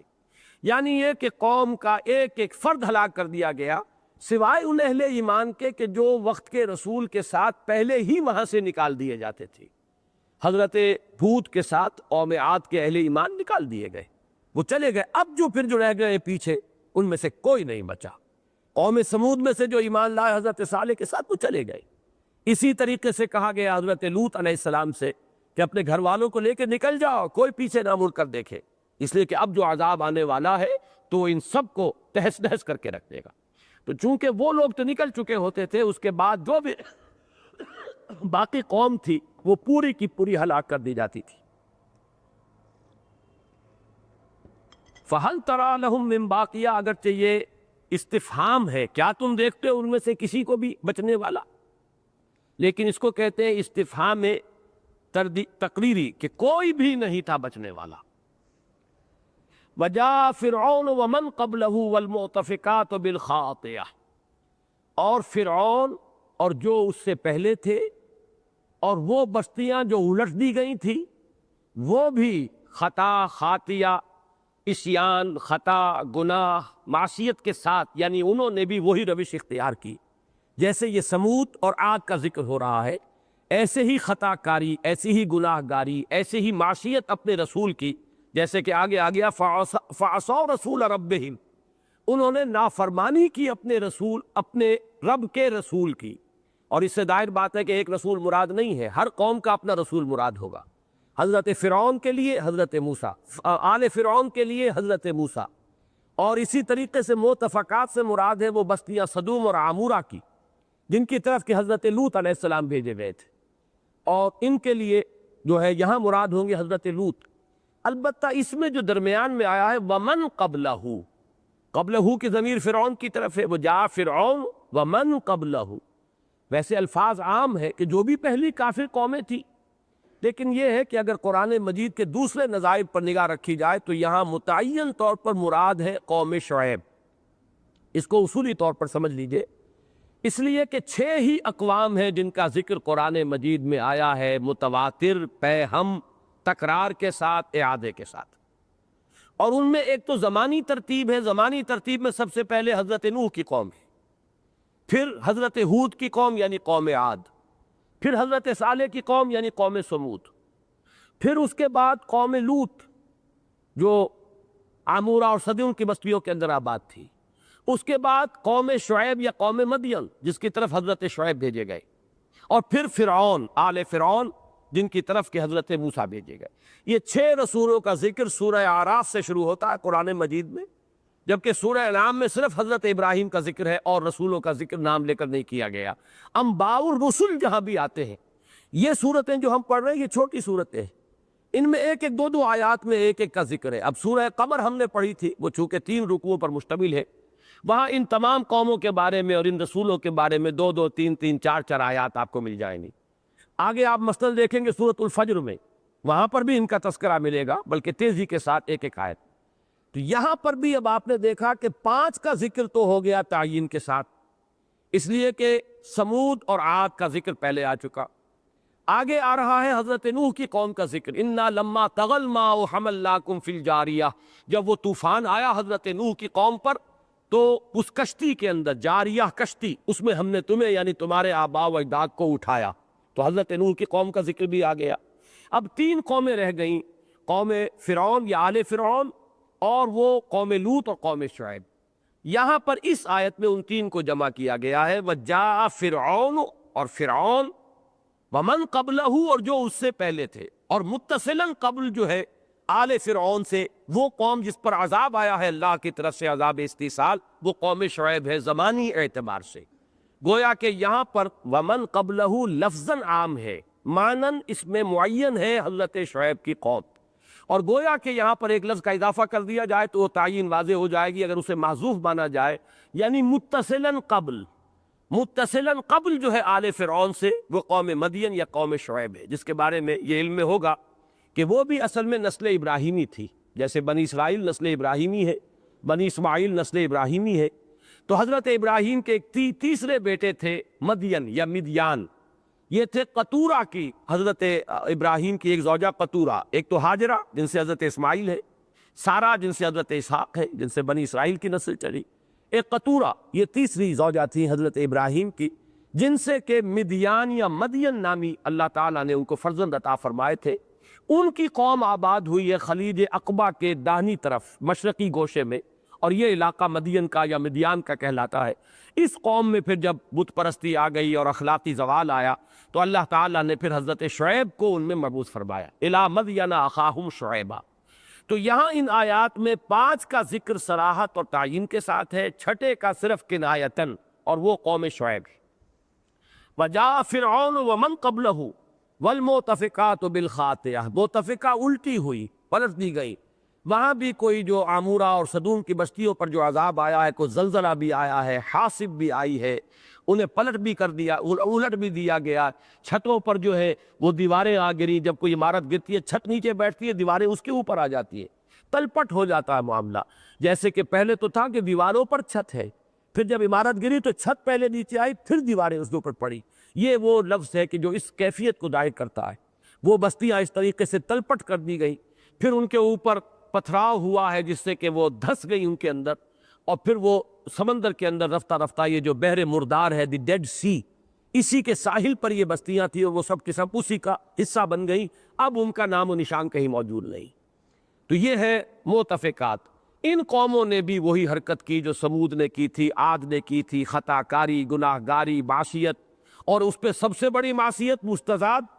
فَعَصَوْا رَسُولَ رَبِّهِمْ، جب اللہ نے ان کے طرف رسول بھیجے انہوں نے اپنے رب کے رسولوں کا انکار کیا۔ ہر قوم نے اس رسول کا انکار کیا، نافرمانی کی، معصیت کی جو ان کے رب نے ان کی طرف بھیجا تھا۔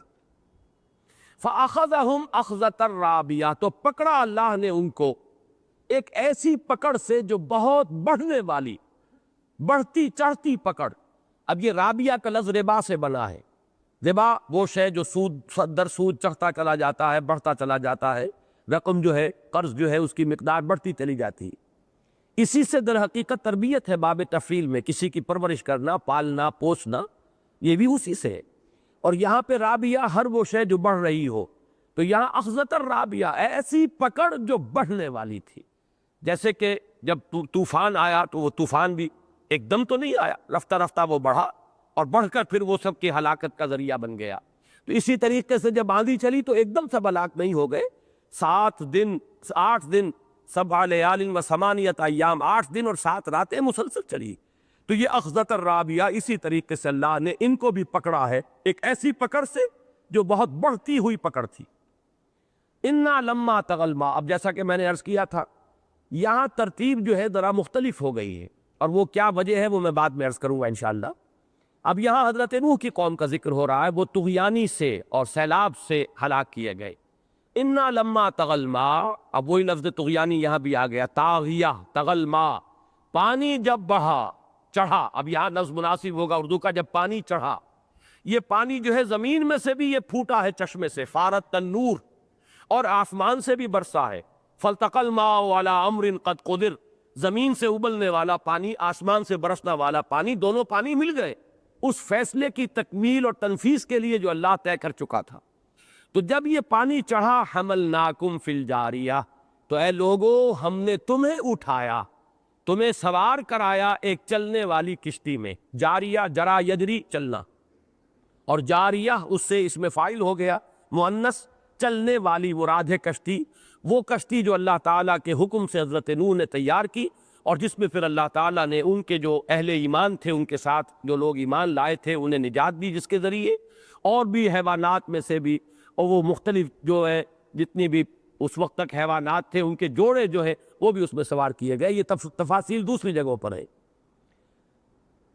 اب یہاں پر جو کہا گیا حملناکم، یہ کس لیے کہا گیا؟ اس لیے کہ اب جو نسل انسانی ہے وہ انہی کی اولاد ہے جو حضرت نوح علیہ السلام کے ساتھ اس کشتی میں شریک تھے اور سوار تھے، لہذا گویا کو جب ان کو اللہ نے سوار کرایا تو ہمیں سب کو سوار کرایا، اس لیے کہ آئندہ اب نسل انسانی جو ہے وہ انہی سے چلی ہے۔ لِنَجْعَلَهَا لَكُمْ تَذْكِرَةً، تاکہ ہم اس کو بنا دیں تمہارے لیے ایک یاد دہانی اور ایک نصیحت۔ ہاں کی ضمیر یا تو جاریہ کی طرف جا رہی ہے، اور یہ زیادہ قرین قیاس ہے، اس لیے کہ اصول یہی ہے کہ ضمیر کا مرجع قریب میں تلاش کرنا چاہیے،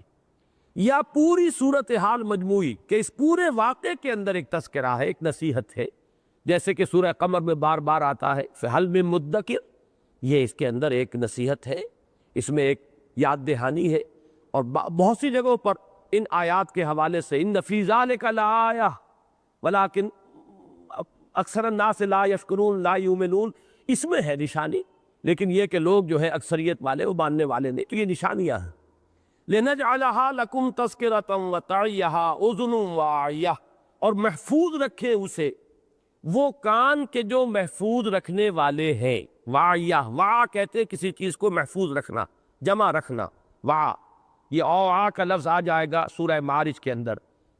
جمع فاوعا، جمع کیا پھر بڑی حفاظت سے سینت کر رکھا، تو اسی لیے یہاں پر بھی فرمایا کہ یہ ایک سبق تھا، یاد دہانی تھی،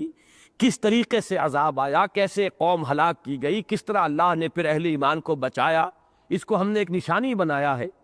اور ایک اعتبار سے یہ جاریہ جو ہے بطور نشانی، غالب یہ گمان ہے کہ ظاہر ہو کر رہے گی کہ وہ کشتی کہیں واستوت علی الجودی،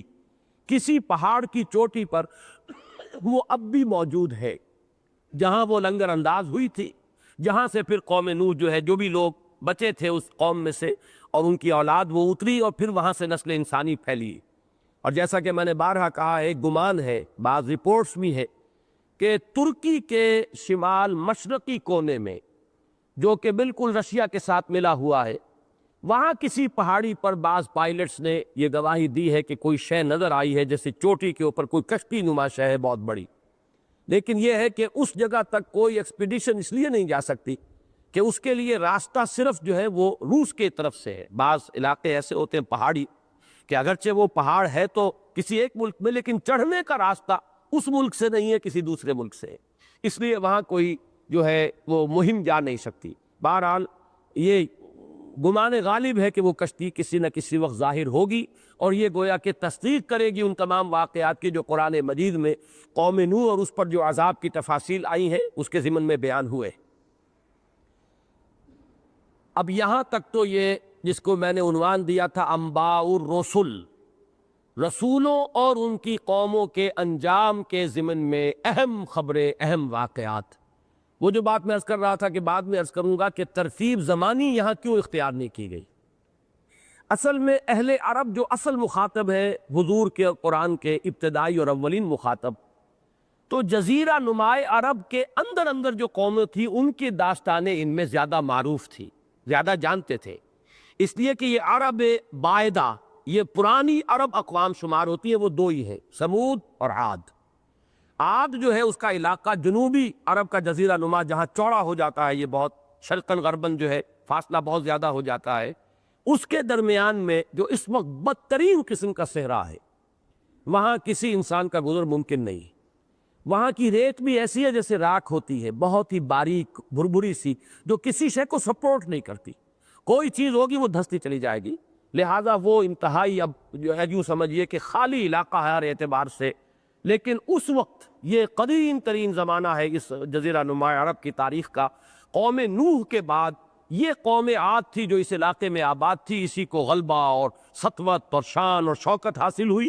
اور یہ اس وقت ایک بڑا سرسبز و شاداب علاقہ تھا. عذاب الہی کے بعد اس کی صورت یہ بنی ہے. اور اسی کے حوالے سے میں عرض کر دوں، جس علاقے میں میرا بچپن گزرا ہے ضلع حصار ہریانے کا، اس میں بہت سے ایسے ٹیلے تھے جو راکھ کے بنے ہوئے تھے. نہ وہ پہاڑیاں تھیں، نہ اس میں پتھر کا نشان تھا، نہ وہ مٹی تھی، بلکہ راکھ، سیاہ راکھ کے ٹیلے.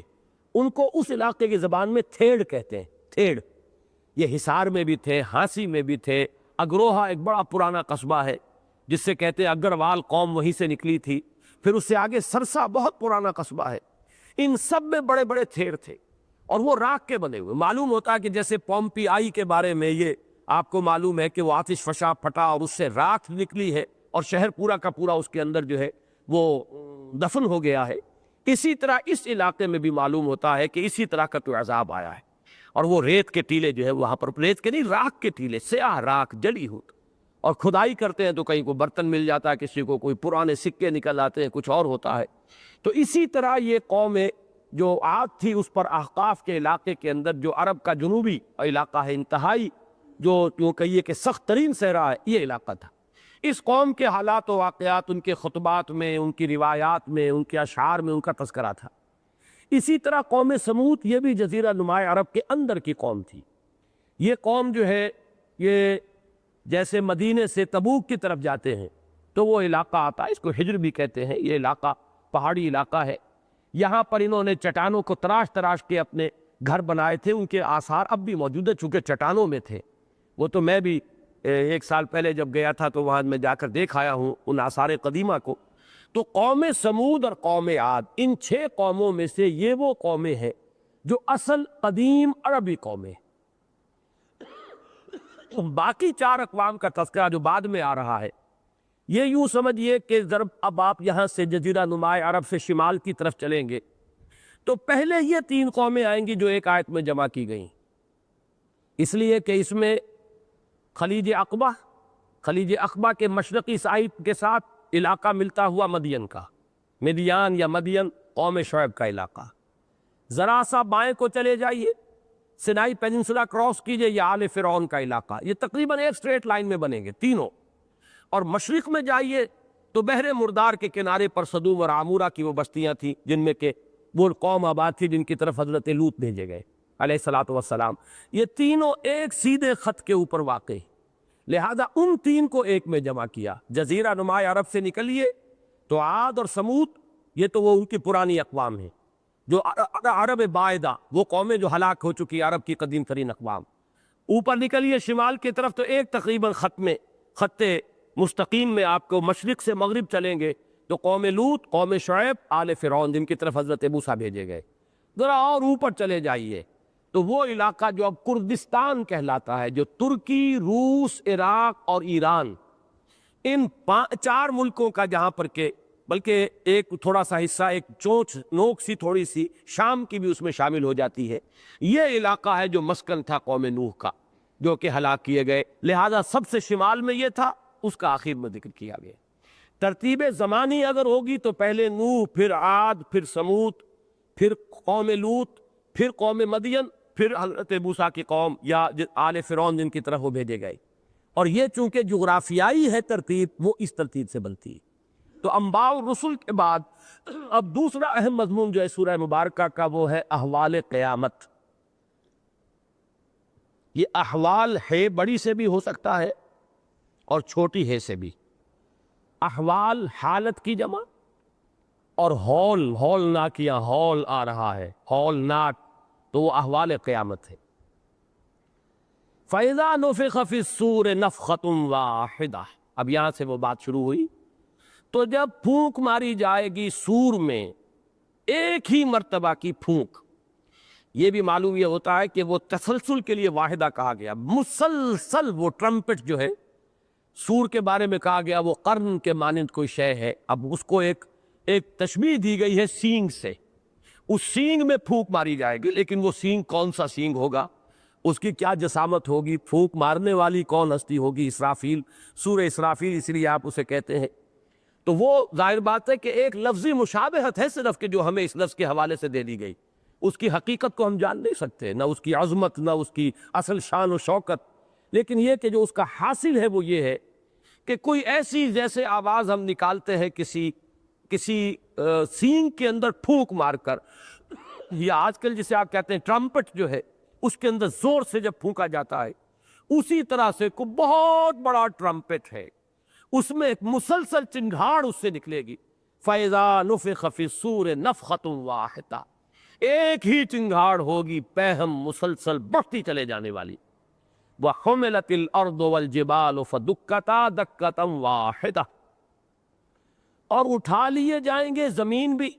اٹھا لیا جائے گا، زمین کو بھی اور پہاڑوں کو بھی۔ یہ زمین یوں سمجھیے کہ یہ عطف ہو رہا ہے کل پر جز کا،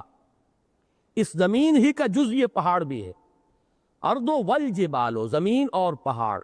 یہ عطف جو ہے یہ ہو رہا ہے ارض پر جو کل ہے، جبال کا جو اس کا جز ہے، یعنی یہ کہ زمین کو اٹھا لیا جائے گا پہاڑوں سمیت، فَدُكَّتَا دَكَّةً وَاحِدَةً، پھر پٹخ دیا جائے گا ایک ہی مرتبہ کا پٹخا جانا۔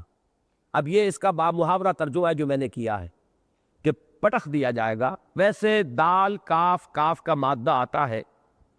ایک تو التسویہ، کسی شے کو برابر کر دینا، جیسے دکل حائط، ایک شخص نے جو بھی باغ کے ارد گرد باڑ تھی یا کوئی دیوار بنی ہوئی تھی اسے مسمار کر کے برابر کر دیا، زمین کے ساتھ ہموار کر دیا۔ تو جو نتیجہ نکلنے والا ہے وہ یہ ہے کہ پہاڑ اور زمین جو ہے ان میں اونچائی نیچائی اس سب کو برابر کر دیا جائے گا، اور برابر کرنے کے لیے چونکہ لفظ آیا حملا، اٹھایا جائے گا، تو معلوم ہوتا کہ ایک ہی مرتبہ کا کوئی جلک ہوگا۔ اس کو ہم پٹخنا اس لیے نہیں کہہ سکتے کہ پٹکنا تو ہوگا کس شے پر پٹخا جائے گا، لیکن یہاں پر ہماری زبان میں اس کی صحیح ترین تعبیر تو پٹخنا ہی سے ہوگی، لیکن پٹخنا ہوتا ہے کسی شے کو کسی شے پر، یہاں پر یوں سمجھیے کہ ایک ہی جھٹکا دیا جائے گا، اور اس جھٹکے سے جیسے ہم کہتے ہیں سب کسبل نکل گئے، تو اس کی اونچان اور نچان جو ہے وہ سب ختم ہو جائے گی، اور یہ بالکل چٹیل میدان بن کر رہ جائے گا، لا تری فیہا عوجا ولا امتا، جیسے کہ سورہ طٰہٰ میں آیا ہے، نہ کوئی اونچائی رہ جائے گی، نہ کوئی ٹیلا رہ جائے گا، نہ کوئی موڑ رہ جائے گا، کچھ نہیں، ایک چٹیل سیدھا میدان۔ اس کو اس طریقے سے بھی کہا گیا وَإِذَا الْأَرْضُ مُدَّتْ، جب زمین کو کھینچا جائے گا۔ اب یہ زمین ایک گول شے ہے، اور اس کے اندر یہ اونچائیاں وغیرہ کوہ ہمالا، جب اس کو وہ جھٹکا دیا جائے گا تو یہ جب ایک ہموار ہوگی تو پھیلے گی، اس کے اندر جو وسعت پیدا ہوگی، اسی کو کہا گیا وَإِذَا الْأَرْضُ مُدَّتْ، جب زمین کو کھینچا جائے گا۔ اور یہ دکا کا لفظ جو ہے یہ عجیب ہے، اصل میں اس میں صرف ضرب کے معنی بھی ہے، مارنا کسی شے کو، اور تسریہ کے معنی بھی ہے برابر کر دینا۔ یہ لفظ جب آیا ہے سورۃ الفجر میں، وَدُكَّتِ الْأَرْضُ دَكًّا دَكًّا وَجَاءَ رَبُّكَ وَالْمَلَكُ صَفًّا صَفًّا، یہ سورۃ الفجر میں زیادہ تفصیل آئے گی، میں یہاں دلچسپی کے لیے بتا رہا ہوں کہ اردو کے جو سب سے پہلے مترجم ہیں دو حضرات، شاہ ولی اللہ دہلوی رحمۃ اللہ علیہ کے جلیل القدر صاحب زادے شاہ عبد القادر اور شاہ رفیع الدین، ان دونوں نے جو ترجمہ کیا اذا دکت الارض دکن دکا، تو شاہ عبد القادر صاحب کا ترجمہ ہے کہ جب کہ زمین کو کوٹ کوٹ کر پست کر دیا جائے گا، کوٹ کوٹ کر برابر پست ہموار کر دیا جائے گا، اور شاہ رفیع الدین کا ترجمہ ہے جب زمین ریزہ ریزہ کر دی جائے گی۔ اب یہ دونوں مفہوم جو ہے اس میں شامل ہو جاتے ہیں کہ زمین کو ہموار کرنے کے لیے پہاڑوں کا توڑ پھوڑ اور اس کا ریزہ ریزہ کیا جانا ضروری ہے، اور پھر وہ زمین کے ساتھ ہموار ہو سکیں گے، جس کو کہا گیا حبام منصورہ، یہ پہاڑ جو ہے یہ غبار کے مانند ہو کر اڑیں گے، اور کہیں کہا گیا ہے کہ یہ بالکل روئی کے گالوں کے مانند اڑتے ہوئے نظر آئیں گے، کالعہن المنفوش، جیسے کہ دھنکی ہوئی روئی ہو یا دھنکی ہوئی اون ہو، تو اس طریقے سے کوئی کیفیت ہوگی کہ زمین کو ہموار کر دیا جائے گا۔ فَإِذَا نُفِخَ فِي الصُّورِ نَفْخَةٌ وَاحِدَةٌ وَحُمِلَتِ الْأَرْضُ وَالْجِبَالُ فَدُكَّتَا دَكَّةً وَاحِدَةً فَيَوْمَئِذٍ وَقَعَتِ الْوَاقِعَةُ، اس دن وہ واقع ہونے والی واقع ہو جائے گی، جس کے لیے الحاقہ کہا گیا، جس کے لیے القارعہ کہا گیا، جس کے لیے اذا وقعت الواقعہ یہ سورہ واقعہ کا آغاز ہوا، فَيَوْمَئِذٍ وَقَعَتِ الْوَاقِعَةُ، اس دن جس کی خبر دی جا رہی ہے، جس واقعے کی، وہ رونما ہو جائے گا، وہ واقعہ ظہور پذیر ہو جائے گا۔ وَانشَقَّتِ السَّمَاءُ فَهِيَ يَوْمَئِذٍ وَاهِيَةٌ، اور آسمان پھٹ جائے گا۔ اب آگے آپ کو معلوم ہے صورتیں آئیں گی جن کا شروع ہی ان الفاظ سے ہوگا، اذا السماء انشقت، اذا السماء انفطرت، یہ جو ہے انفطار اور شق ہو جانا ان آسمانوں کا، یہ قرآن مجید میں بار بار آیا ہے۔ تو فرمایا وانشقت السماء، البتہ یہ ہے کہ جہاں بھی یہ لفظ آیا ہے اس قسم کے تذکرے میں وہاں واحد آیا ہے، جب آسمان پھٹ جائے گا، اور اس سے مراد یہ معلوم ہوتا ہے کہ جو سمائے دنیا ہے قریب ترین، کیونکہ سورہ ملک میں بھی اسی کا ذکر آیا، زینا السماء الدنیا بمصابیح وجعلناها رجوما للشیاطین، تو یہ سمائے دنیا جو ہے، جو ہمارے اس یونیورس کو گویا کہ کور کیا ہوا، فرسٹ کورنگ اس کی، یہ ہے جو پھٹے گا۔ وانشقت السماء فَهِيَ يَوْمَئِذٍ وَاهِيَةٌ، تو اس دن وہ ہو جائے گا بڑا بودا پھسپھسا۔ واہیہ کا لفظ بنا وہیہ سے، وہیہ واو ہا یا، اس سے جب یہ بطور فعل آیا وہیہ، فلاں شے جو ہے، وہیہ صوب، کپڑا جو ہے وہ بوسیدہ ہو گیا، کمزور ہو گیا، اس میں جگہ جگہ جو ہے پیمن لگ گئے، اب اس میں وہ قوت نہیں رہی ہے جو پہلے تھی۔ تو چمڑے میں یا کپڑے میں اگر سوراخ ہو جائیں، جگہ جگہ سے وہ کٹ پھٹ جائے، اب اس میں وہ جان نہ رہے جو پہلی تھی، اس کو کہیں گے یہ وہیہ، اب یہ جو ہے کمزور پڑ گیا۔ اسی سے دیکھیے ہمارے ہاں لفظ بولا جاتا ہے واہی تباہی، واہیات، وہ گفتگو جو وزنی نہیں ہے، معقول نہیں ہے، منطقی نہیں ہے، بیکار کی بات، اس کو ہم واہی تباہی بک رہا ہے، واہیات ہے، یہ لفظ تمام اسی سے بنے۔ فَهِيَ يَوْمَئِذٍ وَاهِيَةٌ، یہ آسمان جو بہت مضبوط نظر آ رہا ہے، یہ پھسپھسا ہو جائے گا، بھربھرا ہو جائے گا، پھٹ جائے گا۔ وَانشَقَّتِ السَّمَاءُ فَهِيَ يَوْمَئِذٍ وَاهِيَةٌ۔ ابتدا میں عرض کر چکا ہوں کہ ہم ان اشیاء اور ان معاملات اور واقعات کی اصل حقیقت کو نہیں جان سکتے، یہ تو اب جب ہوگا تب نظر آئے گا، تب محسوس ہوگا کہ ہاں صحیح کہا تھا، اللہ نے بھی، اللہ کے رسول نے بھی صحیح بات ہم تک پہنچائی تھی۔ کیسے ہوگا اس وقت ہم اس کا تصور نہیں کر سکتے۔ والملک علی ارجائها، رجا کی جمع ہے ارجا، اور فرشتے اس کے کناروں پر ہو جائیں گے۔ اب ظاہر بات ہے کہ جب فرشتے ہیں آسمانوں کے اوپر، تمام آسمانوں پر، حدیث میں الفاظ آتے ہیں کہ ایک بارش بھر جگہ بھی نہیں ہے جہاں کوئی فرشتہ نہ ہو، جو یا تو کھڑا ہوا ہے عبادت میں، یا سجدے میں ہے، یا رکوع میں۔ تو یہ جو فرشتے ہیں یہ بھی چاروں طرف ہو جائیں گے، سمٹ جائیں گے، جہاں سے یہ سمائے دنیا پھٹے گا تو اس کے اوپر جو فرشتے ہیں وہ کناروں پر ہو جائیں گے۔ والملک علی ارجائها، ملک یہاں پر اس میں گویا کہ جنس ملک، بہت سے فرشتے مراد ہیں۔ وَيَحْمِلُ عَرْشَ رَبِّكَ فَوْقَهُمْ يَوْمَئِذٍ ثَمَانِيَةٌ، اور اٹھائے ہوئے ہوں گے تیرے رب کے عرش کو اس دن اپنے سروں پر یا ان کے سروں پر، یہ ابھی میں بیان کر دوں گا۔ اس دن 8 ثمانیہ، ثمانیہ کون؟ 8 فرشتے یا 8 فرشتوں کی جماعتیں، 8 فوجیں، 8 گروہ، یہ مختلف باتیں ہیں، لیکن یہ کہ یہاں لفظ آیا 8۔ اور ایک حدیث میں یہ آیا ہے کہ اس وقت تو اللہ کے عرش کو 4 فرشتے تھامے ہوئے، لیکن قیامت کے دن 8 فرشتے ہیں جو اسے تھامے ہوئے ہوں گے۔ اس سورہ مبارکہ میں اول تو یہ ذہن میں رکھیے کہ یہ پھر وہی متشابہات میں ہے یہ آیت کہ ہم نہیں اس کا کوئی مفہوم متعین کر سکتے۔ ثمانیہ ایک عدد آیا ہے، القرآن نے کہا ہے،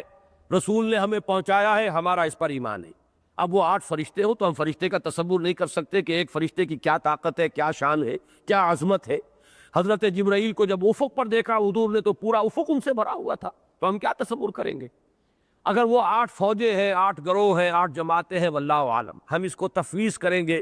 ہم مستقبل پر کہ حقیقت جب کھلے گی، اس وقت ہم یہ جانتے ہیں کہ 8 اٹھائے ہوئے ہوں گے۔ ایسا ہی آگے چل کر آئے گا سورہ مدثر میں کہ جہنم پر 19 جو ہے سرہنگ کہے، داروغہ کہے، فرشتے کہے، وہ معمور ہوں گے۔ علیہا 19، اس پر بھی بہت سی لوگوں نے چہ میں گوئی کی، کیا مراد ہے اس سے، یہ 19 کیا ہے؟ یہاں پر بھی بہت سی چہ میں گوئیاں ہو سکتی ہیں۔ حدیث جو ہمیں ملتی ہے وہ یہ ہے کہ اس وقت 4 فرشتے اٹھائے ہوئے عرش باری تعالیٰ کو، اور اس دن 8 فرشتے اٹھائے ہوئے ہوں گے۔ اب عرش کی حقیقت کیا ہے، اللہ کا اوپر استوا کس معنی میں ہے؟ اصولاً ہم یہ جانتے ہیں اللہ جسم سے ماورا ہے، جہت سے ماورا ہے۔ عرش کی حقیقت کیا ہے ہم نہیں جانتے، لیکن یہ ضرور ہے کہ عرش کوئی حقیقت ہے، اور وہ حقیقت ظاہر بات ہے کہ جس کو اٹھائے ہوئے 8 فرشتے وہ کوئی معین شے ہوگی، معین اس کی صورت بھی ہوگی، اور اس پر اللہ کا مستولی ہونا یا مستوی ہونا، اللہ کی کوئی خاص تجلی جو ہے اس کا نزول اس عرش پر ہوگا۔ ہم ذات باری تعالیٰ کو نہیں کہہ سکتے کہ وہ اس عرش پر محدود ہے یا عرش پر بیٹھی ہوئی ہے وہ ہستی، معاذ اللہ، جسم اور جسمانیت اور جہت کے تصورات سے ماورا۔ لیکن تجلی ربانی جو ہے، جیسے کہ اللہ کی ایک تجلی پہاڑ پر پڑی، فجعلہ دکا وخر موسیٰ صعقا، اللہ تعالیٰ کی ایک تجلی تھی جو دنیا میں ظاہر ہوئی اور پہاڑ پر پڑی اور پہاڑ پاش پاش ہو گیا یا وہ پھٹ گیا، اور حضرت موسیٰ نے بالواسطہ مشاہدہ کیا اور بے ہوش ہو کر گر گئے۔